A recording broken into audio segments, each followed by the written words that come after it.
his natural face in a mirror. For he observes himself, goes away, and immediately forgets what kind of man he was. But he who looks into the perfect law of liberty and continues in it, and is not a forgetful hearer, but a doer of the work, this one will be blessed in what he does. God is calling us to consider our neighbors and love our neighbors as ourselves.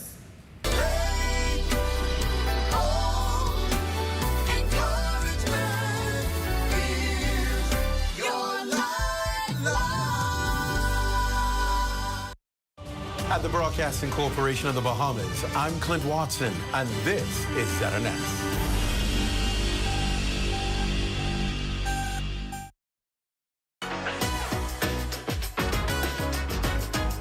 It's What's Trending with Jiminita Swain and the Bahama Beauty. At the Broadcasting Corporation of the Bahamas, from Studio A. It all starts right now.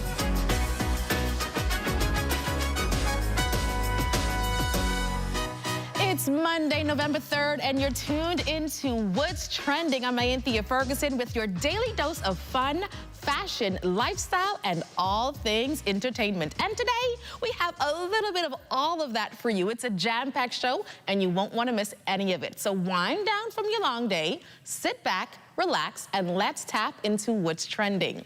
On today's show, glamour meets giving. The Bahamas AIDS Foundation gears up for its signature red theme ball. We're sitting down with the president to talk impact, awareness, and inspiration. Plus, in fashion, we're taking a walk on the wild side. The creative mind behind Collection 6 joins us in studio with a look at his bold new designs. We've got a model, a rack full of statement pieces, and all the inspiration behind this latest collection. And what's the buzz on social media? The Junkanoo Shacks are lit with activity preparing for Junkanoo season, but there's already talk of a split in the parade. And what would you do if a 6-time Grammy-nominated artist crashed your wedding, but in the best way? Wait until you see who pulled up on a bride and groom fresh off of exchanging their vows. All of this and more coming up in What's the Buzz. Stay with us. You're watching What's Trending. We'll be right back.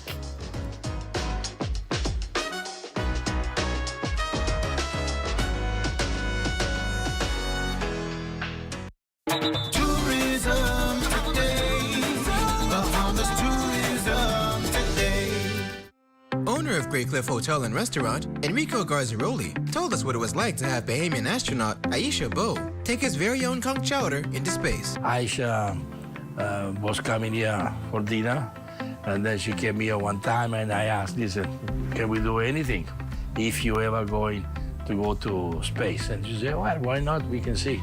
Then we went a little bit further up. I said, listen, what about if we do like a conch chowder? Because the conch chowder is what we do at the shows and everything.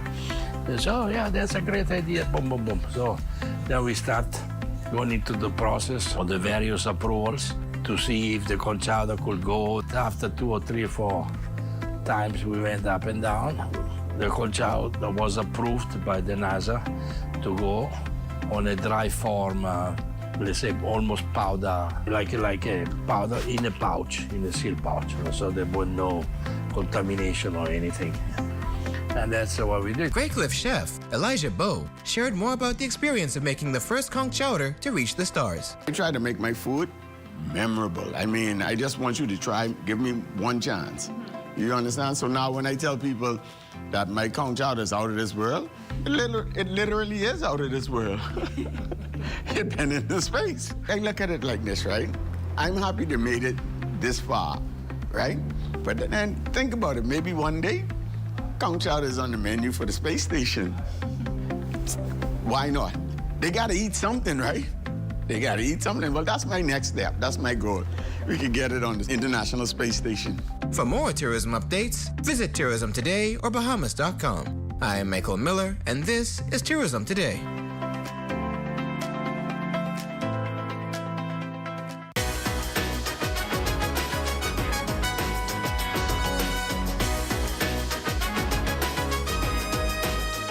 The Bahamas AIDS Foundation has been a beacon of compassion and education in the fight against HIV and AIDS, supporting individuals, spreading awareness, and breaking stigma.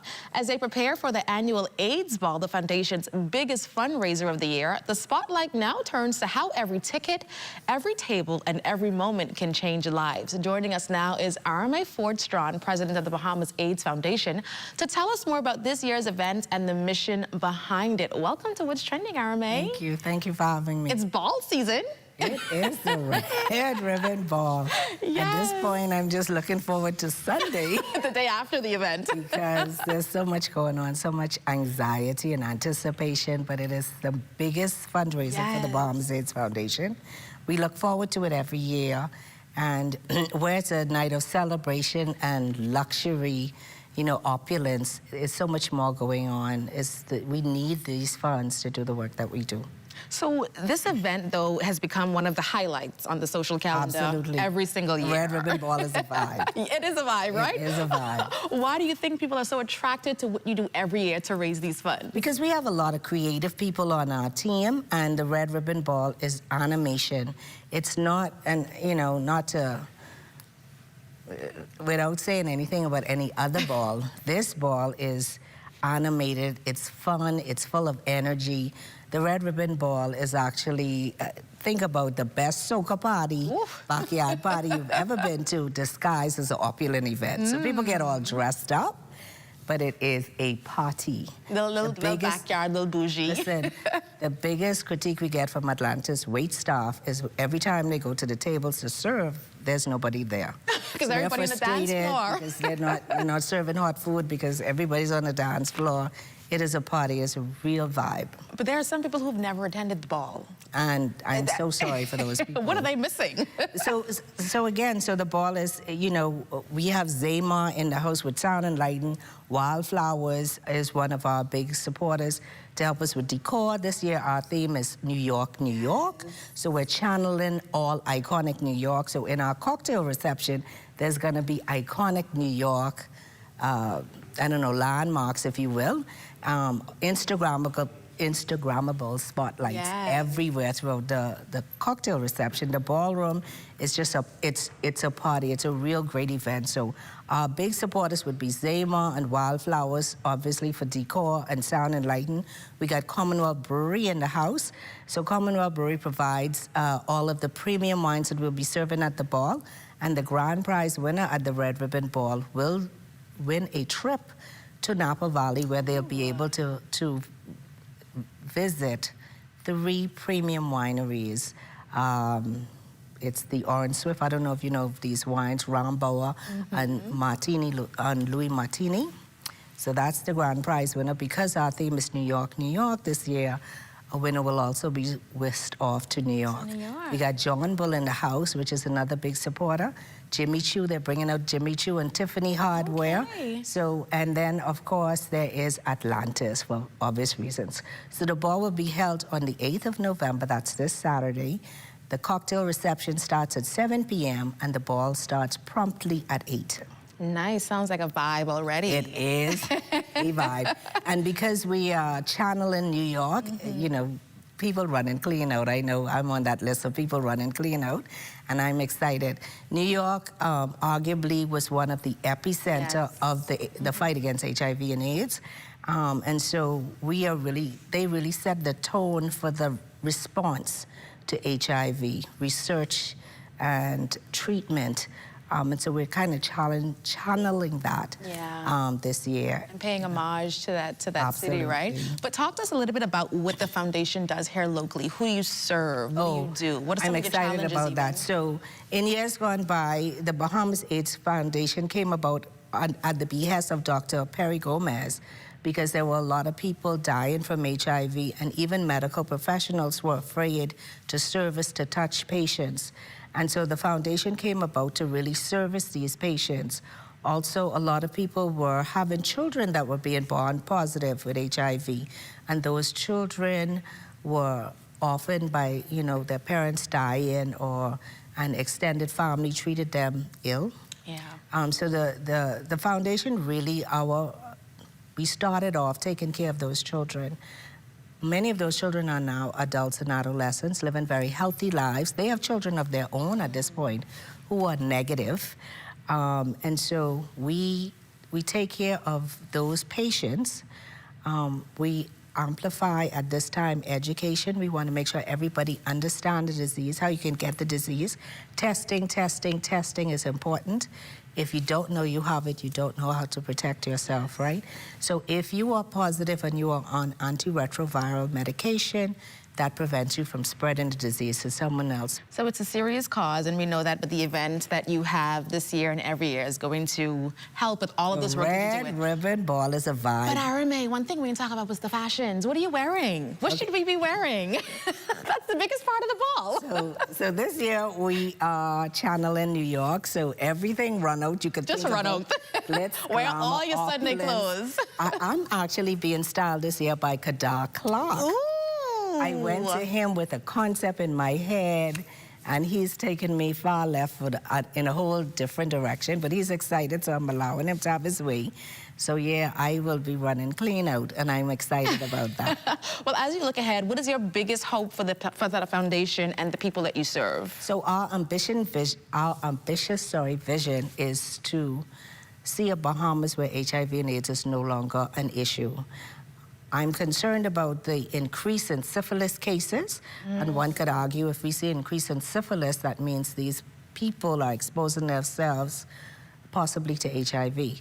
There's about 1.3% of Bahamians are living with HIV, so it is still present in our population. It is still an issue for us. I'm not here to judge anybody. At the Bahamas AIDS Foundation, we're not here to judge. We just say, let us know, get on PrEP, get protected, and take care of yourself. I know that there's help. There is help.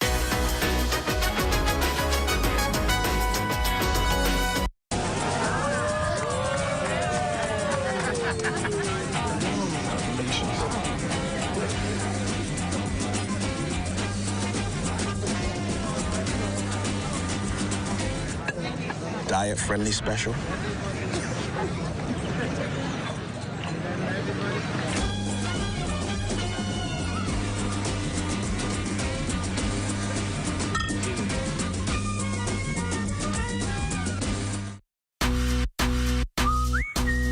Honey barbecue, sweet and spicy, all new. Signature hot wings. What's your flavor? Roasted garlic parmesan, tastes so good, chicken. Those pepper wings. Now available at Popeyes in Nassau.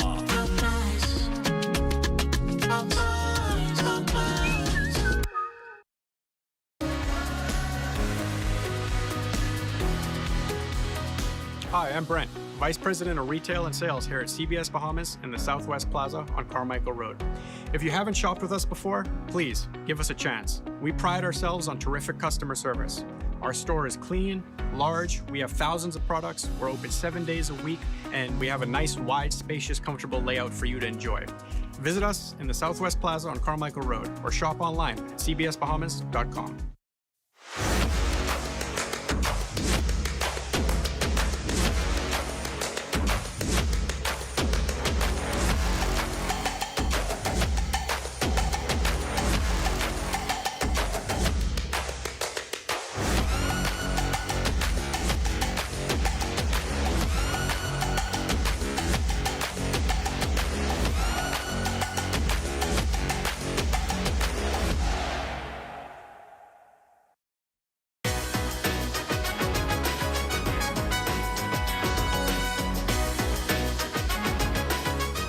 He's known for bold statements, striking silhouettes, and designs that dare to be different. The creative force behind Collection 6 is back with a brand new line that wants you to tap into your wild side, and it's already turning heads.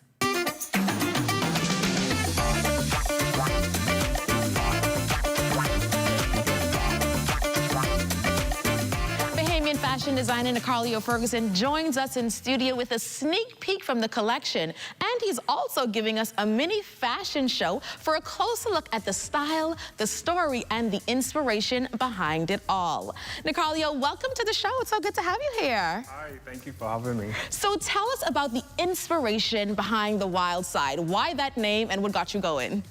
Well, the wild side, I wanted to focus more on minimal pieces, very tropical, but still rooted into like the prints, different textiles. So the wild side, I wanted to focus on like leopard prints, like very like masculine, but still edgy at the same time. So talk to me about some of the pieces we have here on this rack. Like what would you say we should be wearing next week? Well, I would say keep it simple, but still classic. So I would say something basic like a black, nice button-down top. That's very nice for the fall season, very lightweight.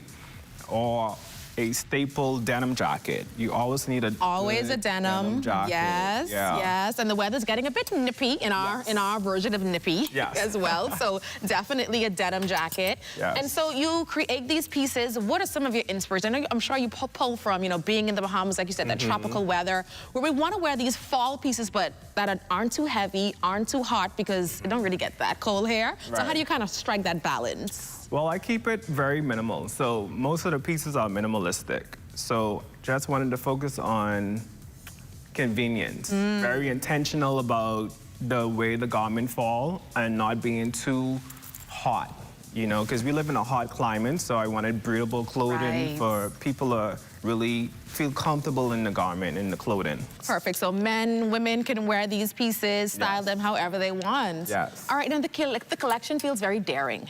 There are some people who would never wear the wild side or any animal pieces. Like, what would you say to those people that just kind of break out of their shell and try something different? I would say just be free, have an open-minded when it comes to wearing new things and come out of the box, and try new things. That's what I would say. Yes, yes. I am someone who kind of stray away from animal prints, but I will be rocking some Collection 6.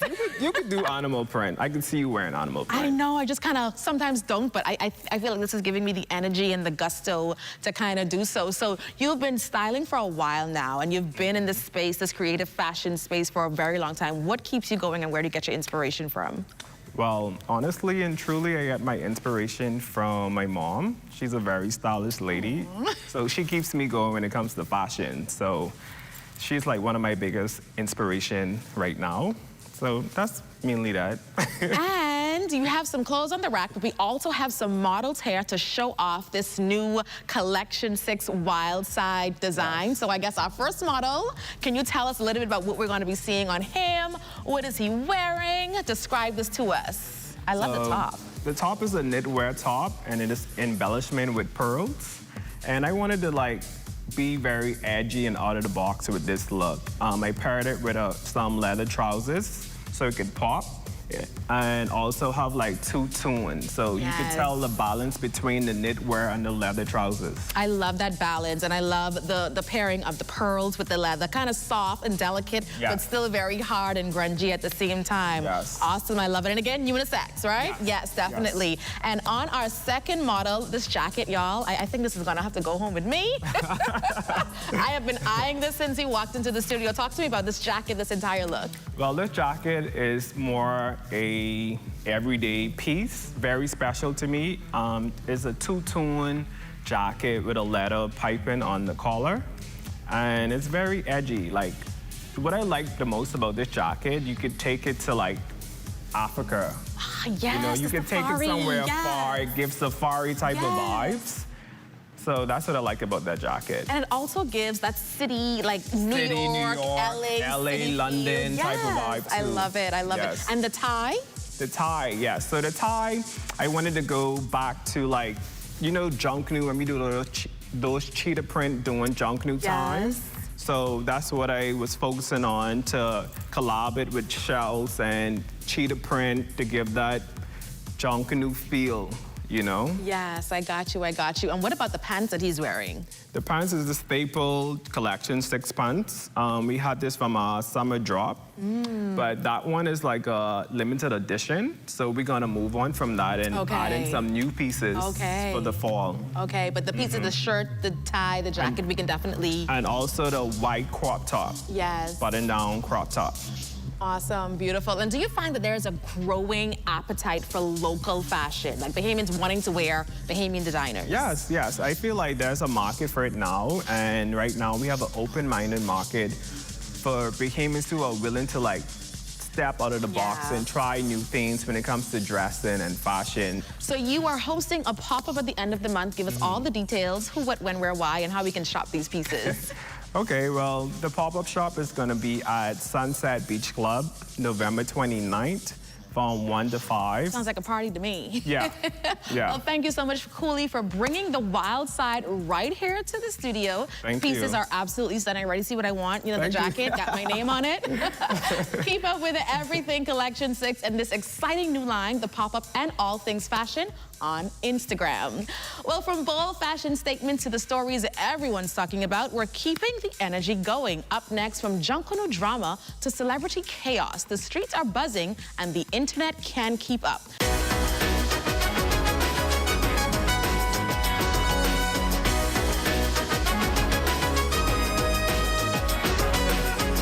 Bang ding.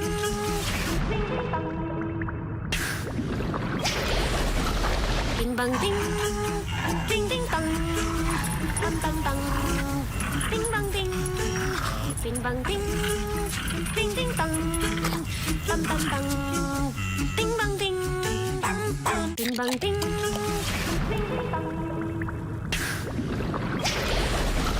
Bing bang ding. Ding ding bang. During Little Caesars Carnival of Specialties, you're gonna want to try everything. Like wearing a Balloon Man costume? Or turning into a tuba? No! Like trying all the varieties from the Carnival of Specialties at a special price for a limited time, only at Little Caesar. For just $13 VAT inclusive, get it now at Little Caesars, Oaksfield, Carmichael Road, East Street South, Charles Saunders Highway, and Prince Charles in the One East Plaza. Pizza.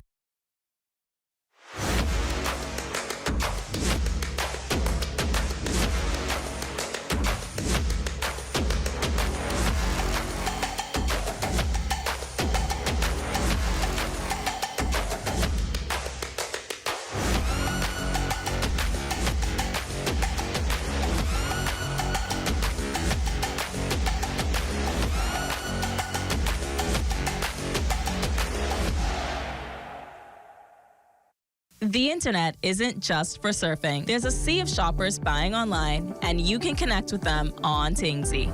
Tingsy is the SBDC's online storefront built for Bahamians. Take your business to the next level by selling to customers online, both at home and around the world. People want Bahamian things, and if you got things to sell, sell on Tingsy. Find out how you can connect with a sea of buyers by visiting TingsyBahamas.com.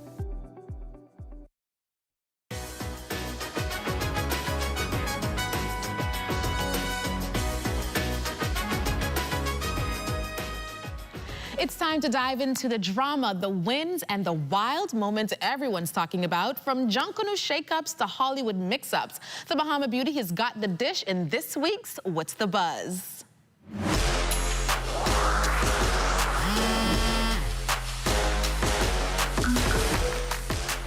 Spooky season is clearly still in full effect.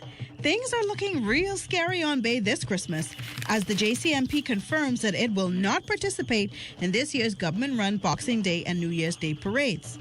The withdrawal comes amid months of tension between JCMP leadership and the government's newly formed Parade Management Committee and changes under the Ministry of Youth, Sports and Culture, which the JCMP says disrupted months of planning and sponsorship development. Top dogs like the Saxon Superstars, the Original Valley Boys, One Family, Roots, among other groups, will all be missing from the big show. But all is not lost. The corporation says that it will be holding independent parades in December and January on Bay Street that won't conflict with the dates of the original cultural showcase. That means the spectacle might look completely different this year. New players, new logistics, and a whole new vibe. Will fans feel the difference on Boxing Day? We'll see if both sides can come to an agreement or if this may be the birth of something new. Picture this. You're celebrating at your wedding, exiting the church doors hand in hand with the love of your life, and suddenly Tyrese Gibson walks in. Yes, actor, singer Tyrese Gibson reportedly made a completely unexpected but much welcomed appearance at a wedding ceremony at Zion Baptist Church on Shirley Street. No news on what he was doing in the area, but he was overcome by such a beautiful sight that he decided to stop by and congratulate the pair and even snapping a few photos. This is my type of uninvited guest. Costume or controversy? When you dress like an icon, the applause and the critique both show up. Whitney Harlow went all in on Whitney Houston, and the internet's giving mixed reviews. Whitney Harlow showed up as Whitney during the 2001 BET Awards, a spectacle that certainly perked antennas about her mental and physical health due to her erratic onstage behavior. Many online gave Whitney the side eye, noting that out of all of Whitney's iconic moments, Whitney chose one where she was clearly unwell, raising concerns about cultural sensitivity and whether it crossed the line. The model wasted no time defending her creative choices, posting a statement to her Instagram story and noting, "People are more than headlines. If all you see when you see Whitney are her struggles, you're missing her charisma, humor, talent, personality, and wit. She was hilarious and magnetic. That is, and what should always be highlighted, the light that made us all love her. Attention to positivity." And if you thought Whitney was alone in the costume controversy, you'd be wrong. Kanye West's ex-girlfriend, Julia Fox, faces heavy criticism for her Jackie Kennedy Halloween costume, specifically the infamous blood-stained pink suit from the day of the JFK assassination. The costume triggered outrage, especially from JFK's grandson, who called the act disgusting, desperate, and dangerous. In an Instagram post, Fox defended the look, calling it not as a costume, but as a statement on trauma, power, and femininity. What started as a friendship is allegedly simmering into something a little more intense.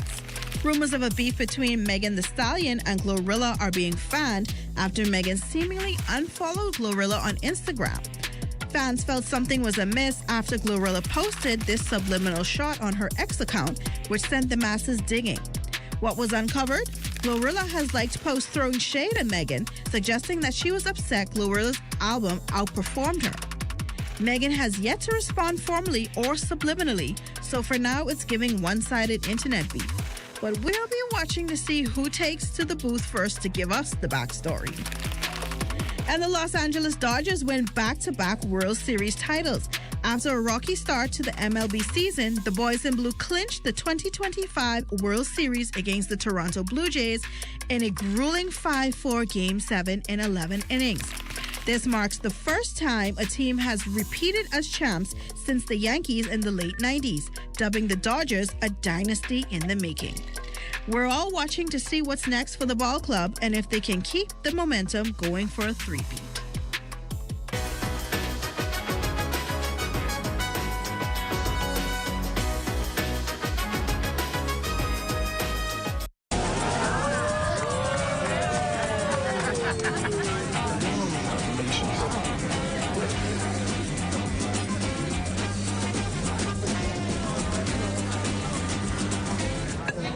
Diet-friendly special.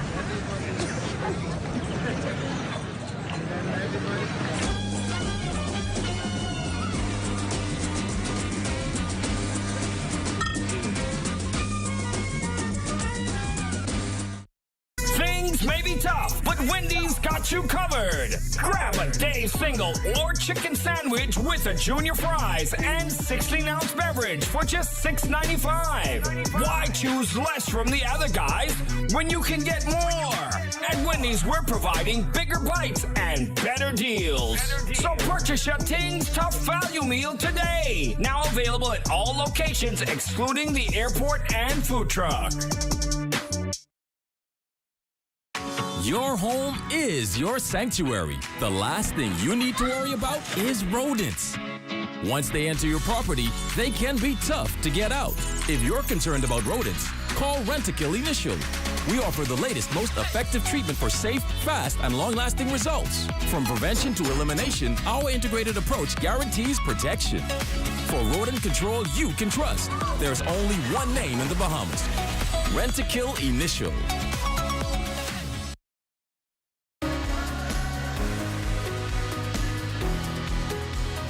Hi, I'm Brent from CBS Bahamas. You may know us for having the largest online catalog in the Bahamas, but what you may not know is we also have access to over 1 million products through our special order program.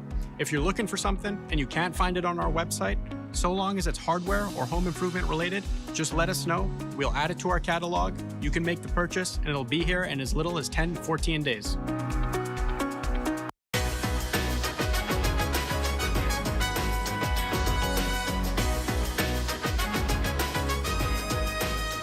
On Tuesday's show, straight from the streets of Paris to our studio, we sit down with a fashion designer whose creations have graced the world's biggest runways. Get ready for style, stories, and a peek behind the scenes of high fashion. And that's a wrap on What's Trending this Monday. Follow us on Instagram at What's Trending on ZNS for show clips and behind-the-scenes moments. I'm Ayanthia, and I'll see you right here tomorrow at 6 p.m.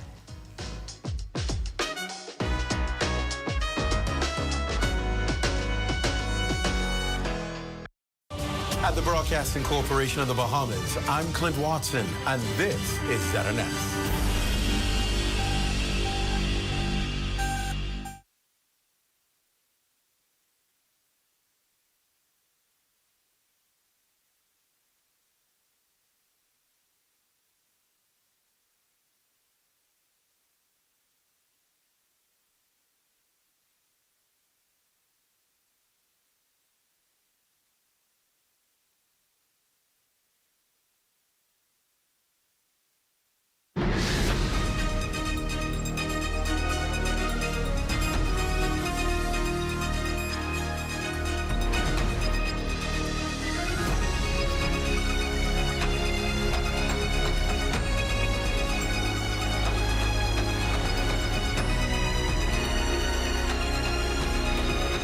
Good evening and welcome to the Bahamas Tonight, the Northern Edition. I'm Ramiko Knowles. Thanks so much for tuning in.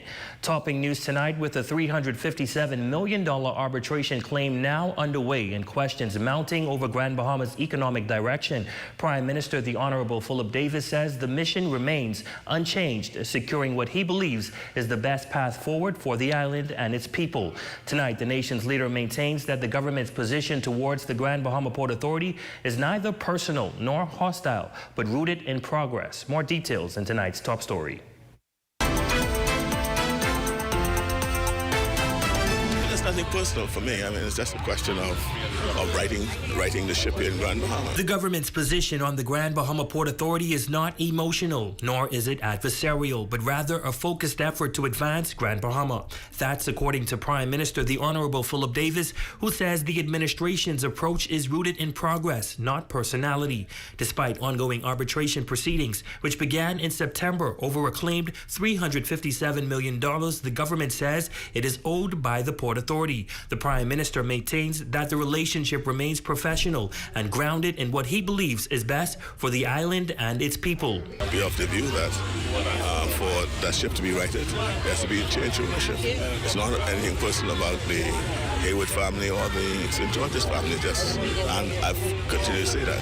While acknowledging the challenges facing Grand Bahama, Prime Minister Davis says the dispute simply boils down to a difference of opinion. Still, he stresses that the lines of communication remains open between the two as both sides work toward what they believe is best. We're still civil, we're still talking, and they have their view, we have our view, but it's not going to get between the relationship that we have. As court proceedings continue, the future of Freeport remains in the balance. While some have praised the government for its approach in addressing matters with the Grand Bahama Port Authority, others in the business community have called for both sides to find common ground. Prime Minister Philip Davis, however, maintains that the government's actions are in the best interest of Grand Bahama and its residents. What I'm doing is attempting to ensure that the Grand Bahama potential is realized. And any obstacles that will prevent that from happening, I intend to have it removed. whether it's taking on anyone, it's not taking on, it's just me moving ahead and getting these obstacles out of the way to ensure that Grand Bahama and the people here are able to live up to all the potentials that Grand Bahama offers.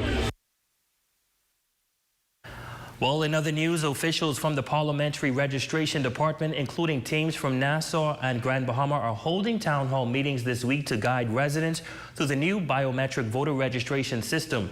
During a press conference today, the Parliamentary Commissioner encouraged voters to attend the sessions and have their questions answered ahead of the upcoming general election. Raven Davis reports. Town hall meetings commencing on Grand Bahama as officials from the Parliamentary Registration Department continue public education on the country's new biometric voter registration system. Parliamentary Commissioner Harrison Thompson says the initiative is designed to strengthen confidence in the voter register and ensure greater transparency in the process. We understand that the integrity of this process must be matched by transparency and public trust. That's why we are making every effort to ensure that voters are fully informed and that their steps involved in verification are clearly explained. And with election talk heating up across the country, Thompson says registration and verification centers are now operating Monday through Friday to make the process more accessible to voters. The locations on Grand Bahama for verification and registration are as follows. The Parliamentary Registration Department in the Wynn Building downtown between 9:30 to 4 p.m. and from 5 p.m. to 8 p.m. Secondly, the Parliamentary Registration Department at the Obadiah Wilchcombe Complex in 8 Mile Walk from 10 a.m. to 4 p.m. and from 5 p.m. to 8 p.m. Additionally, we have opened up some satellite stations throughout Grand Bahama. One at the Church of God, Hawksville, Eleuthera Drive from 5 to 8 p.m. The Pro Cathedral of Christ the King from 5 to 8 p.m. The Church of Christ Apostolic, Pioneers Loop, from 5 to 8 p.m. and Mary Magdalene Anglican Church in West End from 5 to 8 p.m. He says the verification process is straightforward, giving voters a chance to confirm their information, correct discrepancies, and if they choose, securely transfer biometric data from their passport to the voter register. Thompson notes that the process is safe. Any biometric data transferred to the register will be handled with strict security protocols and will only be used for the purpose of voter verification. There will also be a paper backup of the register, maintained to ensure that no disruptions occur during election operations. Now officials stress that no island will be left out of the process, confirming that additional town hall meetings will be held across all family islands. As for where the team will head next, a final determination will be made by the end of the week, with Bimini or Abaco among the possible stops. For the Bahamas Tonight, the Northern Edition, I'm Raven Davis. Heading into news from police, officers on Grand Bahama are questioning an adult male in connection with the alleged sexual assault of a woman. According to police reports, the incident took place shortly after 2 a.m. on Sunday. The victim says that she was sexually assaulted by a man that she had recently met at an establishment on Settlers Way. The crime took place inside a vehicle. Subsequently, the police arrested a 41-year-old in connection with this matter. Still to come. A Grand Bahama staple marks a milestone. Kelly's Freeport celebrates 6 decades of service to the community. That story, sports, and more when we come back.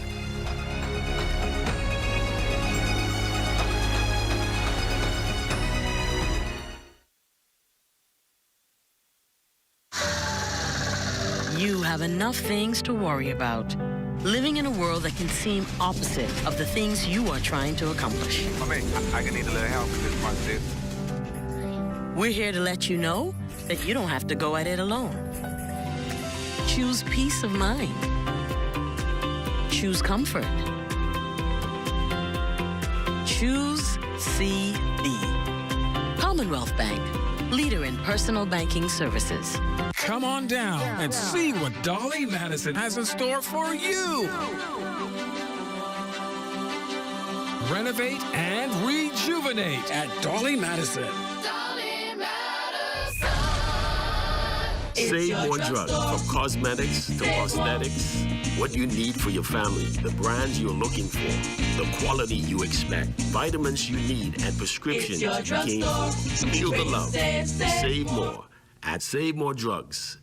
Celebrate Women of Impact at the inaugural Occupy Ball, November 8th at Ruby Swiss. Cocktail hour starts at 6. The gala begins at 7. Register today at thewowmovement.net.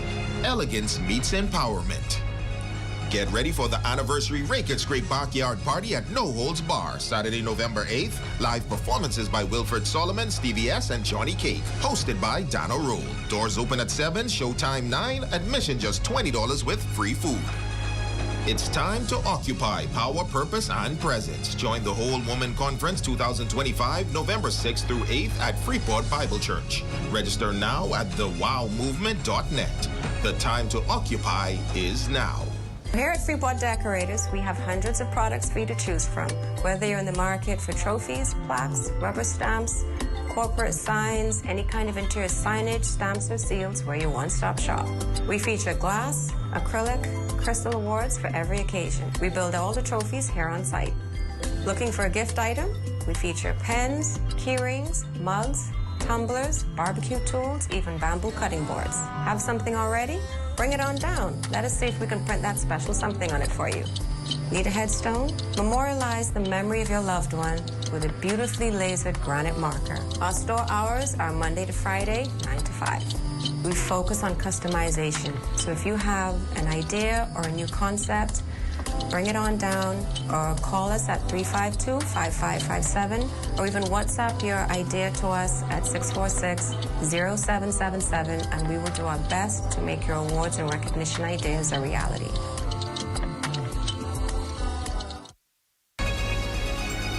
Your number one team in the North. Only the sun covers the Bahamas better.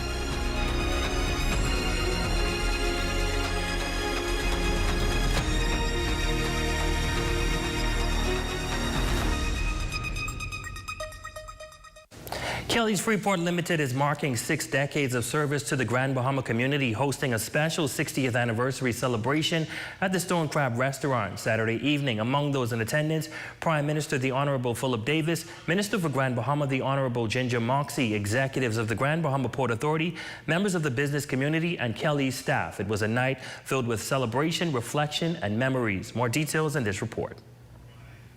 From humble beginnings as a small store to becoming a trusted household name, Kelly's Freeport has grown alongside the island, weathering storms, supporting families, and standing as a pillar in the community for 60 years. In honor of the milestone, many gathering at the Stone Crab Restaurant for a night of fun, food, and dance. Managing Director Lynn Lowe reflecting on the company's 6-decade journey and its deep roots in the Grand Bahama community. When I look back over the years, I'm filled with pride, not only in our accomplishments, but in the people who have made them possible. What started with a small lumberyard in 1965 with 20 staff has now grown to 125 dedicated team members and a retail space of over 130,000 square feet. Congratulating Kelly's on the achievement, guest speaker and co-chairman of the Grand Bahama Port Authority, Rupert Hayward, says the tools that built the city's foundation came from Kelly's. Over these 6 decades, Kelly's has provided more than just goods. It's created careers, it's supported families, and contributed to the community in countless ways. Through good times and challenging times, Kelly's has been a constant and reliable presence that reflects the resilience and spirit of Grand Bahama. Also on hand for the occasion, Minister for Grand Bahama the Honorable Ginger Moxie and Prime Minister the Honorable Philip Davis, praising Kelly's for its resilience and long-standing contribution to the island. Kelly's Freeport is not simply a store, it is a household name. From the contractors literally building this island to the homeowners raising their families. If you needed a board, a bucket of paint, or a bolt, you came to Kelly's. 60 years ago, Kelly's Freeport began as a small store with big dreams. It grew because the people of Grand Bahama believed in it. And now, after 6 decades, the story comes full circle because Kelly's stands as proof that Bahamian hands can build something lasting and Bahamian hands can keep it alive to every try. That is the story I want the whole country to hear.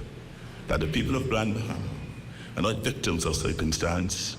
You are the authors of comeback stories. Following remarks came a highlight of the night, a performance from the Platinum Nights Jalkanu Group.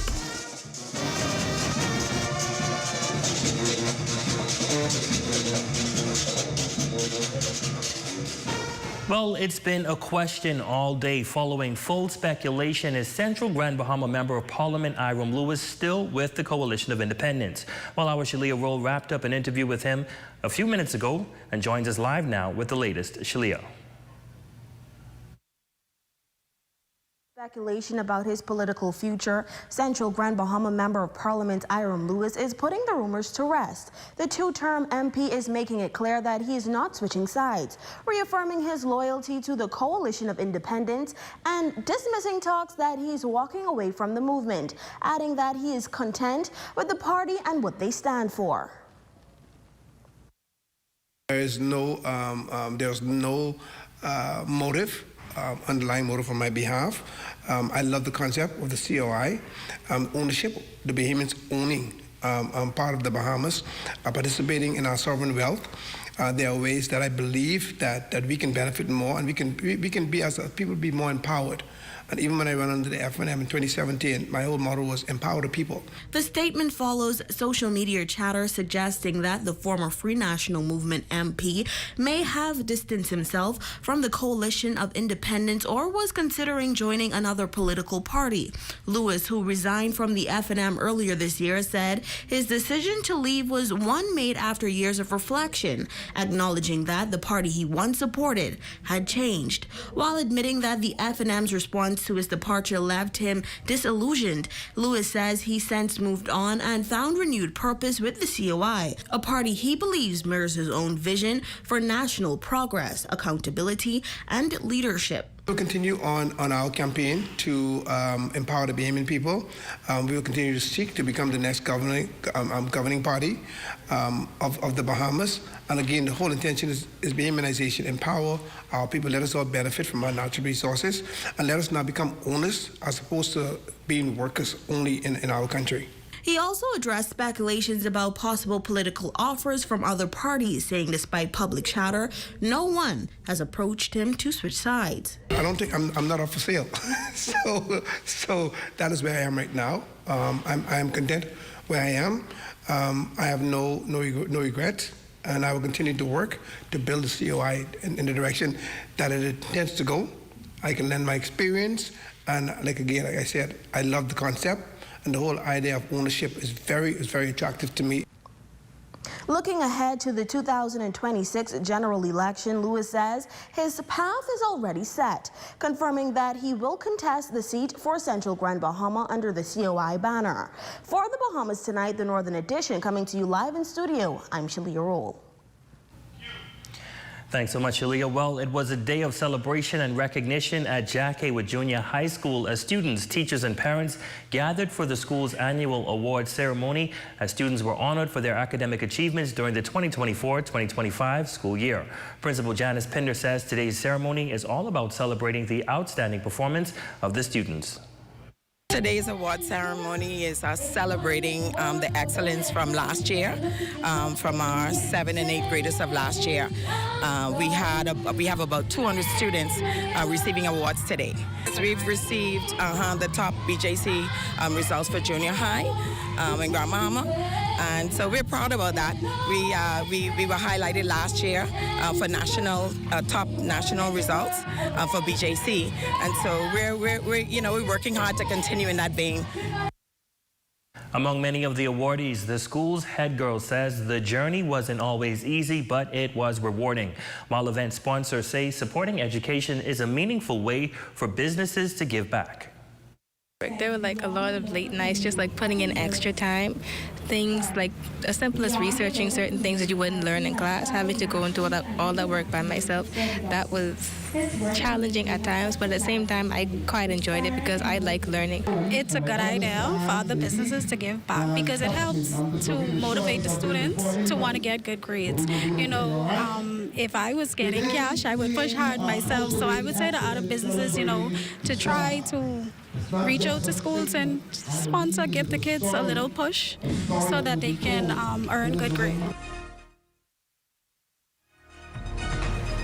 You're watching the Bahamas Tonight. Stay with us. There's more news after this break.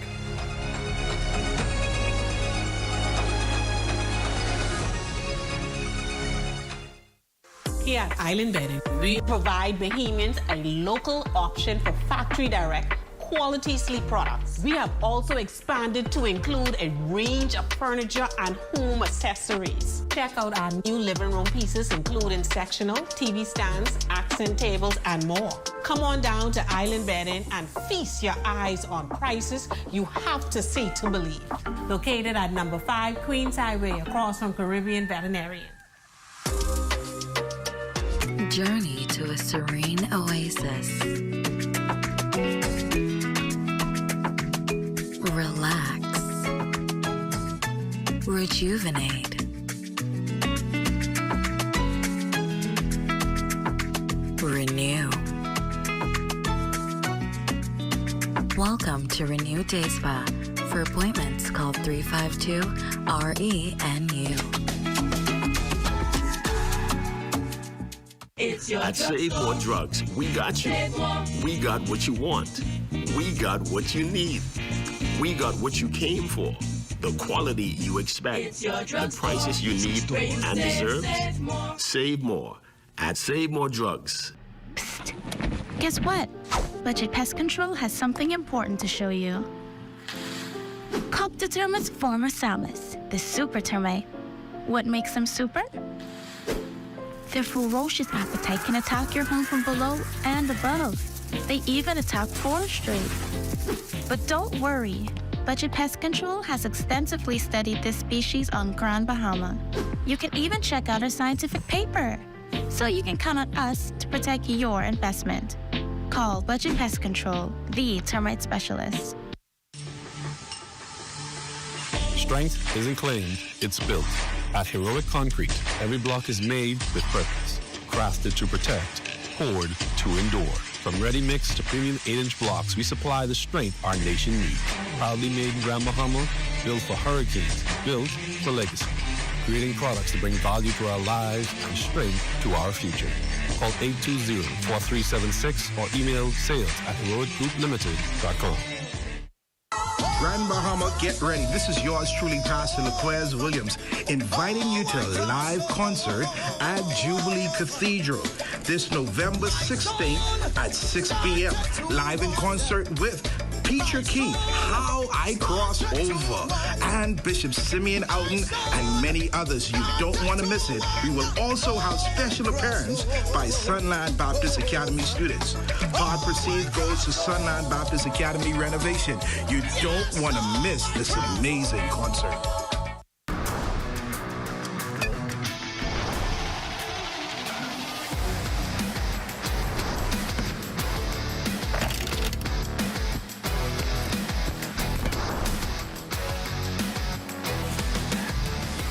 Good evening, ladies and gents. I'm Jay Philippe, and welcome to Sports. Top in Sports, the Grand Bahama Games officially set to kick off tonight at the 8 Mile Rock Gymnasium with volleyball action to start things off.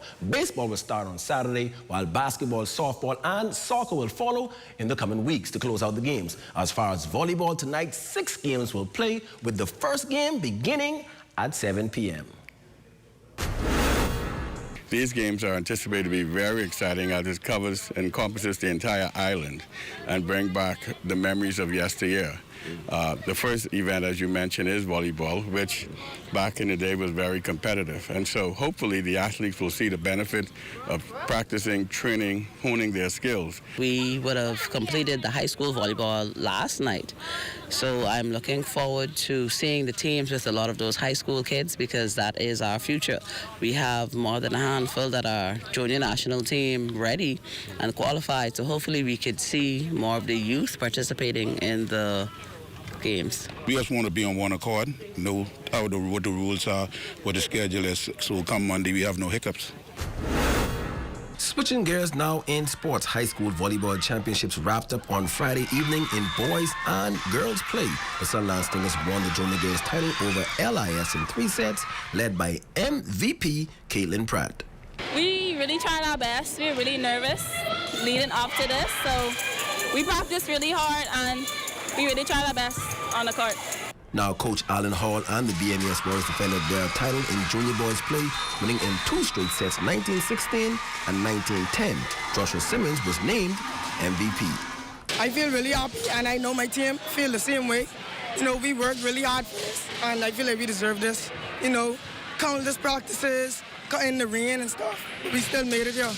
The senior girls title was won by LIS over BMES in 2 straight sets as well, 21-19, 21-16. MVP honors went to Savannah Sykes.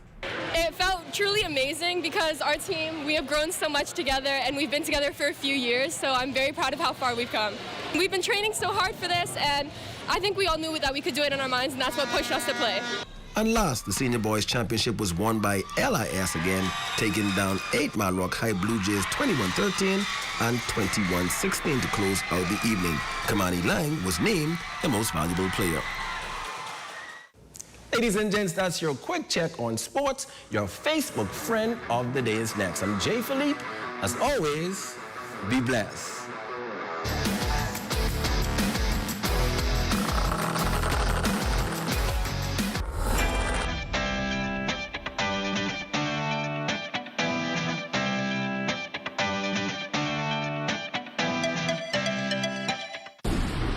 Hey, what are you doing?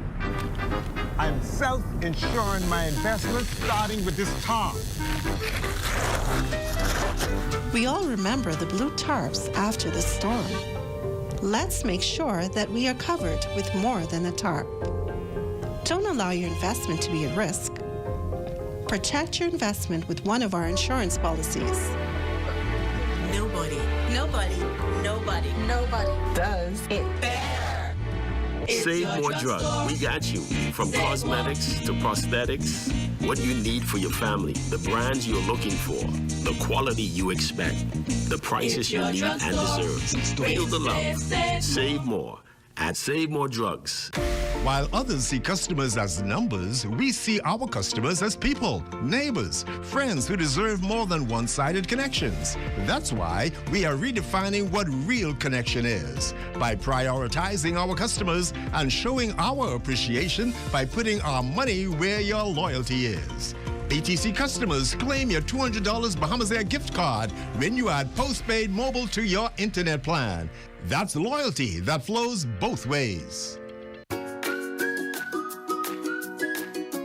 Ever wonder what all those dates mean on your food? Let's clear that up. First up, expiry date. This is the one you want to pay attention to. After this date, food may not be safe to eat. Time to say goodbye, yogurt. Next, best by date. This is about quality, not safety. Food is still not may be good at this date, but it won't taste as fresh when it's new. And finally, sell by date. This is just for the stores. It tells them when to pull it off the shelf. It doesn't mean your food is bad. It just means it's time to start shopping for a new batch. Know your date? Keep your food fresh. Stay fresh. Stay smart. Remember to check your date and use your senses. Fresh food, fresh life.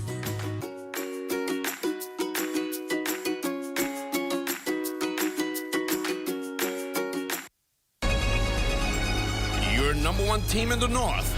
Only the sun covers the Bahamas better. And that's going to do it for us here in the North. I'm Ramiko Knowles. Thanks so much for tuning in. Here's a live look at the Bahamas tonight, coming your way next.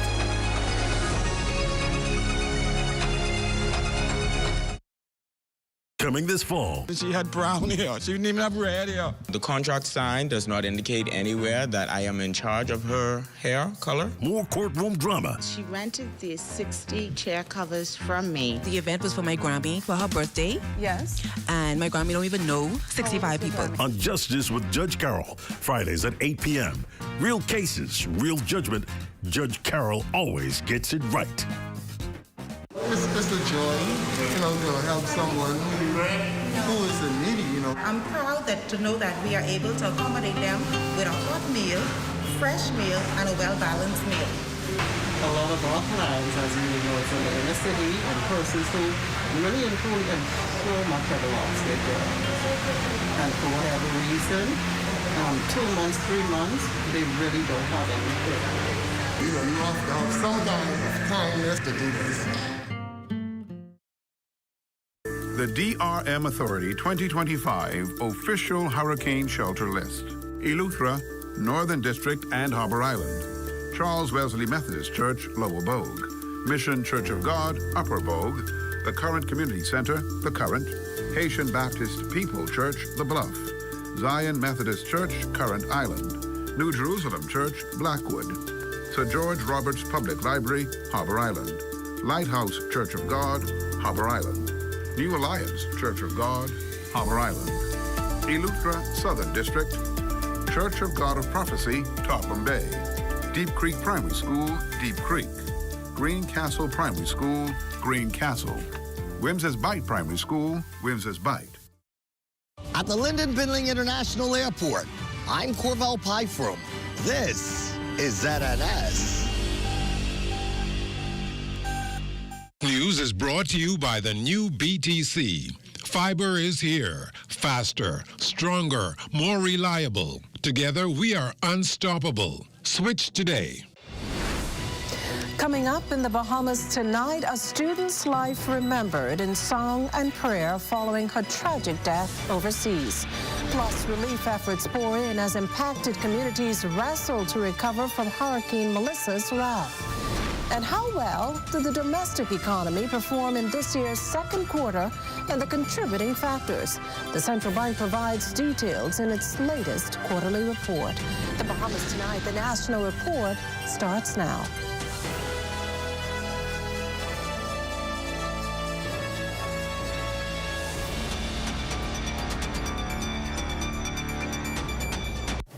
Good evening, everyone, and welcome to the broadcast. Tears streamed down the faces of St. Augustine students and staffers this morning who are wrestling with one loss after another, and within the space of just days, the latest, the shocking death of an 11th grader. Extending deepest condolences, Prime Minister the Honorable Philip Davis tweeted that the teen, whose life brought warmth to many, will be deeply missed. The Prime Minister continued that he and his wife, Anne, pray that God grants the child's father strength and comfort in the days ahead, and that her memory lives on as a reminder of the promise and hope that defined the best of Bahamian youth. Well, we go now to our Daniel Dean, who joins us in studio with how the Sack family is navigating this traumatic blow. An early dismissal Monday for the St. Augustine's College family, who returned to the Bernard Road campus under tragic circumstances. And this after spending the weekend coming to grips with the death of 11th grader Madeline Thompson. According to an online article posted by El Siglo, the 16-year-old reportedly fell to her death from the 12th floor high-rise hotel in Panama City just after 6 o'clock Friday morning, where she was attending an international robotics competition. At last report, the school was communicating with Panamanian authorities, providing support where needed. Here's what Director General of the Ministry of Foreign Affairs, Drusa Ali, shared with the media on the matter earlier today. It's really a tragedy. We are in contact with the organizers of the event. It was a robotics event for school-age children. We're also in contact with our Honorary Council in Panama, who's spoken with Panamanian officials and who's spoken with the family of Ms. Thompson. We do our best to stay focused on the families, stay in touch with the families, and submit queries through official channels so that there's no delay, because it's almost like re-traumatizing. Right now our consular focus is not only on Panama, but also on Haiti, on Bahamian nationals who are in Jamaica and who were impacted by the hurricane, and there are some other consular emergencies happening right now. SAC this morning hosting an emotionally charged prayer service where various priests, sisters from St. Martin Convent, and a team of guidance counselors were brought in to offer comfort. We understand once back in their respective classrooms, some of Thompson's classmates discussed the 5 stages of grief: denial, anger, bargaining, depression, and acceptance, and shared fond memories of their time with her. Thompson's death not the only blow to the SAC family. Late last Thursday, a man was shot and killed just as he exited his Cambridge drive home here in the capital. That man, Toastmaster Derek Roll, father of SACer 9th grader Derek Roll Jr.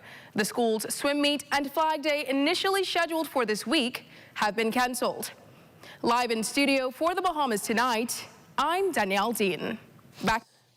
Well, thanks, Danielle. In other news this evening, recovery and restoration, the order of the day as islands impacted by monstrous Hurricane Melissa get down to work cleaning up the storm's trail of destruction. What's comforting is the support backing such efforts. For instance, here in the capital, the U.S. Embassy's partnered with the Bahamas Red Cross to launch a coordinated humanitarian mission that's sending emergency supplies and hygiene kits to the affected communities. Those relief shipments also making their way to Jamaica, where flooding and wind damage left communities equally vulnerable. We appreciate how the Red Cross helps people from communities across the country. It's a great example of Bahamians helping Bahamians, with the United States in a supporting role. Know that the United States supports the Bahamas in good times and in challenging ones. So I'm honored today to turn to President Sumner and ceremonially hand over $30,000 worth of supplies to this wonderful organization. This partnership with the U.S. Embassy goes back many, many years. It predates all of us in this room.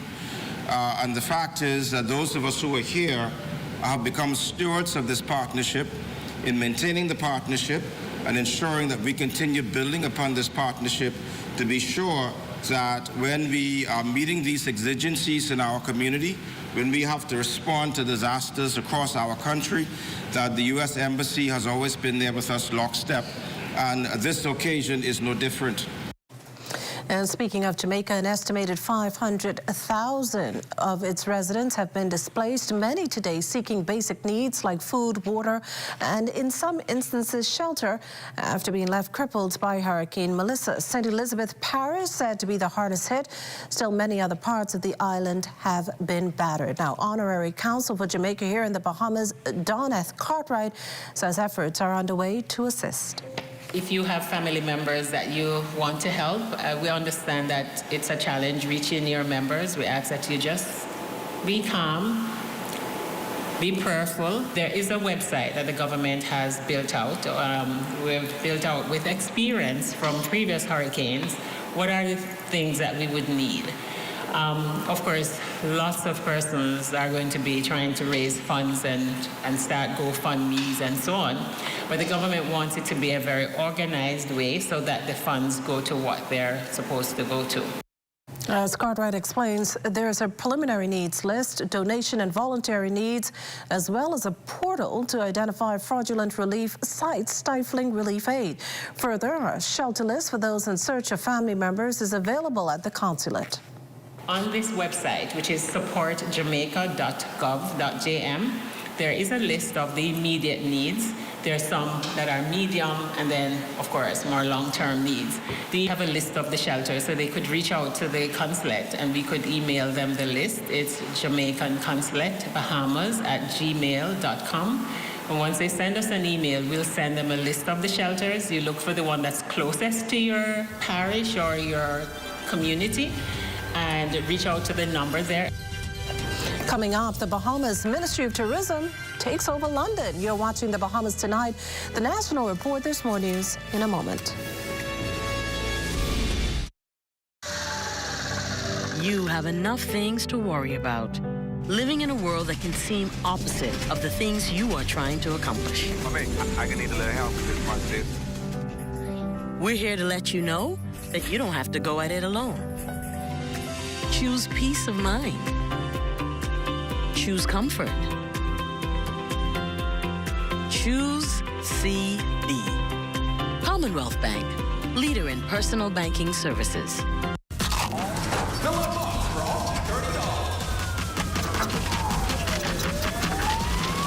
The new KFC Fill-Up Box, serving 6 juicy pieces of chicken, 4 buttery biscuits, crispy fries to share, and 12 premium original recipe KFC nuggets, all packed into one crave-worthy box.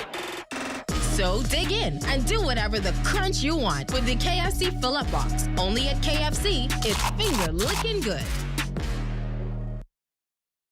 While others see customers as numbers, we see our customers as people, neighbors, friends who deserve more than one-sided connections. That's why we are redefining what real connection is by prioritizing our customers and showing our appreciation by putting our money where your loyalty is.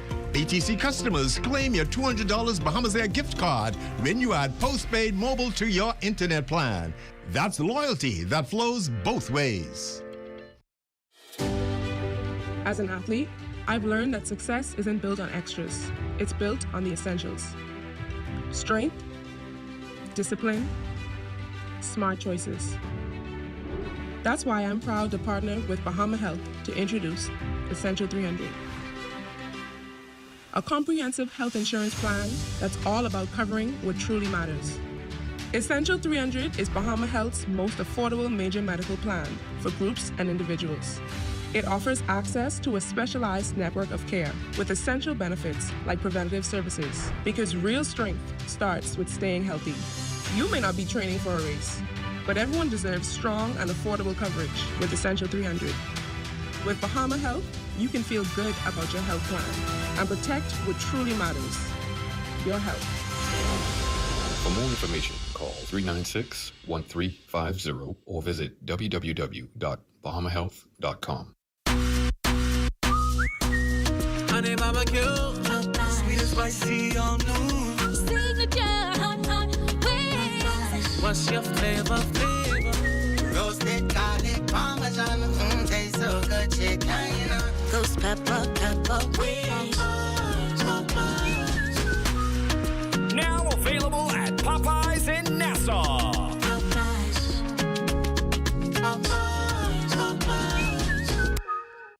I worked hard every single day, from primary school into secondary school. My name is Darren Pickstock. I started to work at Atlantis as a space cleaner. Nobody could beat me. I took pride in my job. After that, I went to the UK to study law. I'm very proud of my work in the Senate, my advocacy for suicide prevention, my record in empowering young people, and also food security. I'm the chairman of the Bahamas Agricultural and Industrial Corporation. I believe that it is important for us to feed ourselves, so I see that as a national security issue. The government has done a lot, but the reality is there is a lot more to be done. The cost of living is always increasing, and so to be able to bring down the cost of food will assist people in being able to eat properly. Investing in Bahamians is important, extremely important. It is about opening the door. People just want an opportunity. I am very result-driven, and that is what Golden Isles will see me as.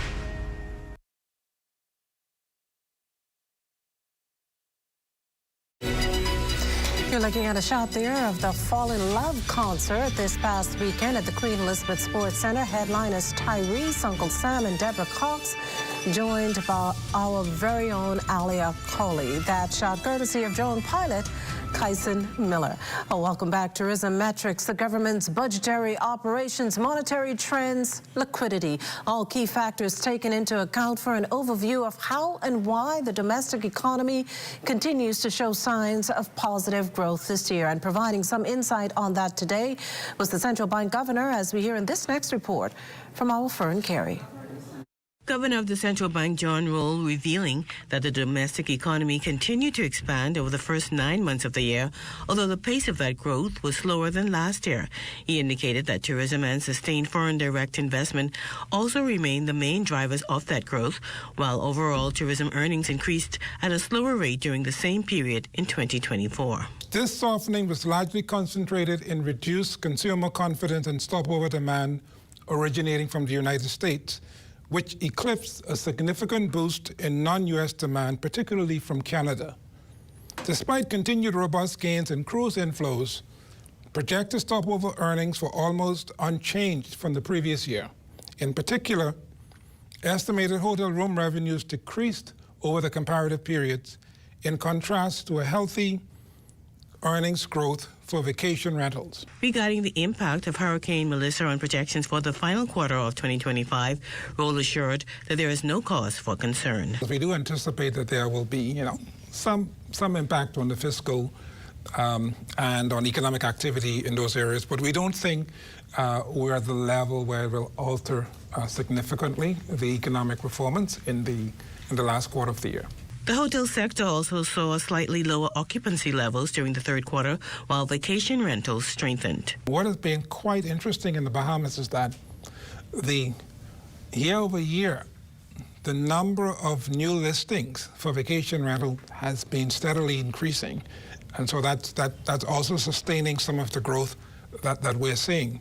In the hotel sector, we haven't seen any noticeable change in terms of the volume of rooms that are available. The central bank governor revealed that projected stopover visitor earnings were unchanged during the first 9 months of the year compared to the same period in 2024. For the Bahamas Tonight, I'm Fern Carey. Well, still talking tourism, in just a few hours, the world's largest travel trade show gets underway in London. And once again, the Bahamas is looking to show up in a pretty big way, with hopes of seeing even larger numbers flocking to the destination. Corval Pytham joins us tonight from London with a preview of how local stakeholders are gearing up. Corval? This is where leaders, ministers of tourism, and key industry professionals come together to set the agenda and drive meaningful change.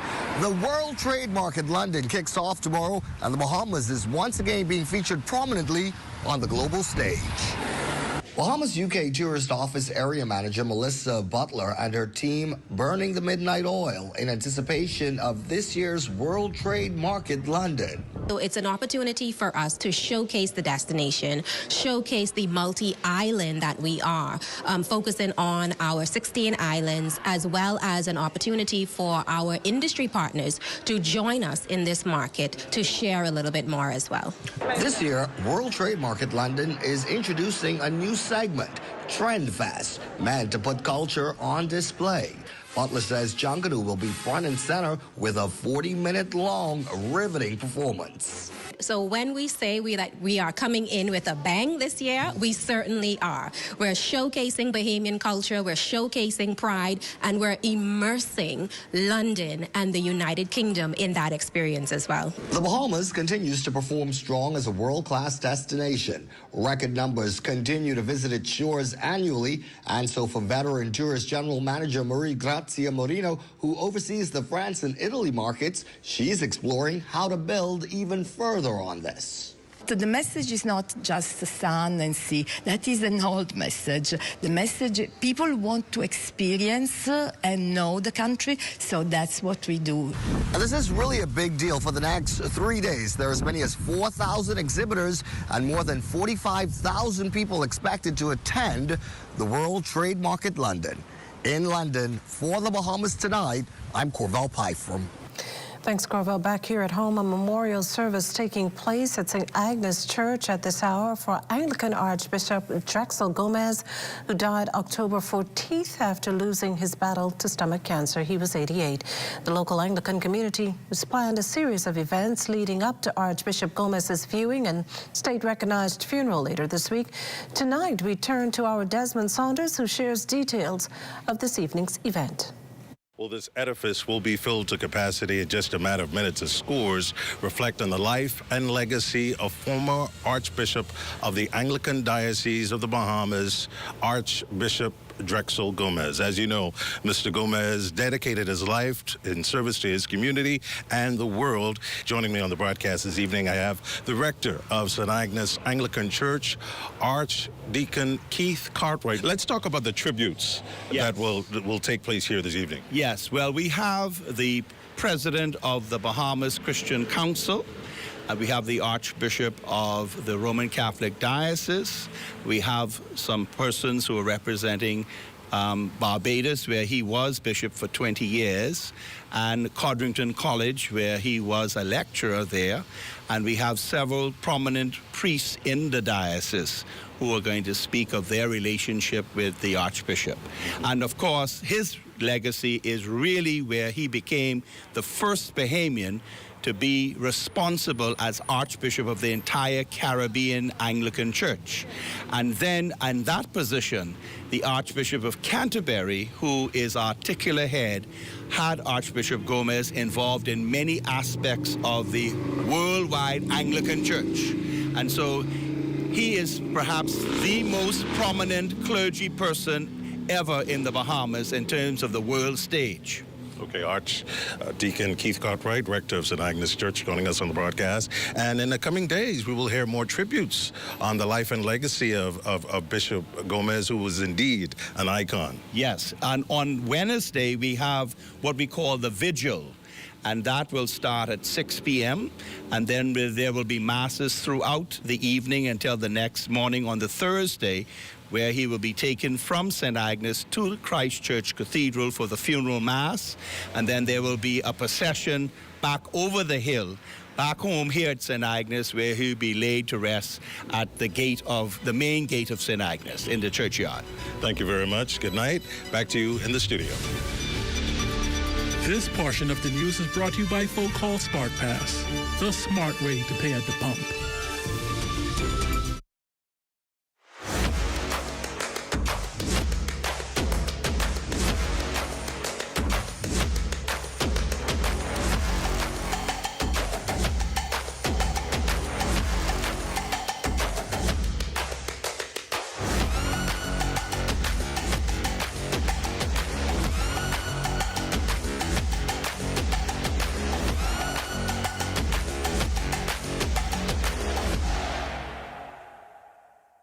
Discover the Bahamian soul at the National Art Gallery of the Bahamas, where color, culture, and bold expression all come alive. Explore our vibrant exhibitions, artist talks, and hands-on workshops. Stroll through our renowned art park, or find local treasures and exclusive merch in our gift store. Stop by our intimate satellite space at the Current Echo in Bahamar. We're open Tuesday through Sunday, and on Sundays, admission is free for all Bahamian citizens and residents. The National Art Gallery of the Bahamas, our home for Bahamian art. Hey, Mom, can you look after Kaylee? Sorry, I'll be out for a while dealing with my home and car insurance. What? You know there's a newer way, right? A new way? Where have you been? Look, go to newerinsurance.com, log in, get your quote, buy your insurance, done. You can even use it to manage a claim. Oh?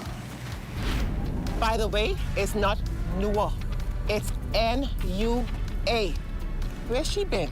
Do it anyway with NUA Insurance Agents and Brokers. Registering for the advanced poll?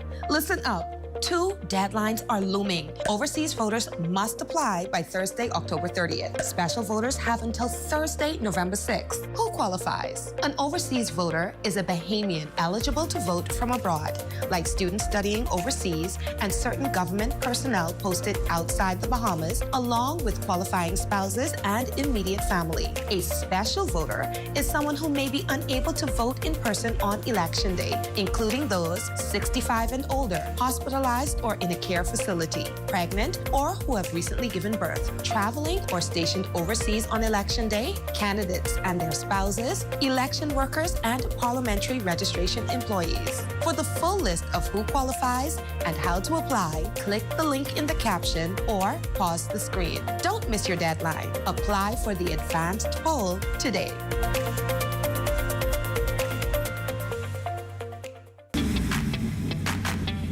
Introducing the Focal Smart Pass app that helps you to fuel up faster. Here's how it works. Download the app on the App Store or get it on Google Play and create your profile with payment details. Visit your nearest Shell station. Open the app, scan the pump's QR code, select your payment amount, and begin fueling. Say goodbye to cash and cards because the Focal Smart Pass offers secure and convenient payment options right at your fingertips. Download Focal Smart Pass now and fuel up faster today.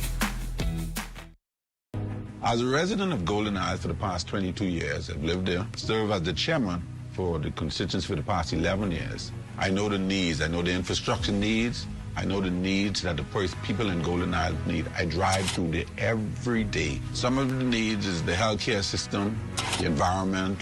We're looking at it, safety in terms of the police presence being in the constituency on a daily basis. And so I'm excited about it. I'm excited to get Golden Isles up and running and making sure that it's be the best constituency in the Commonwealth of the Bahamas.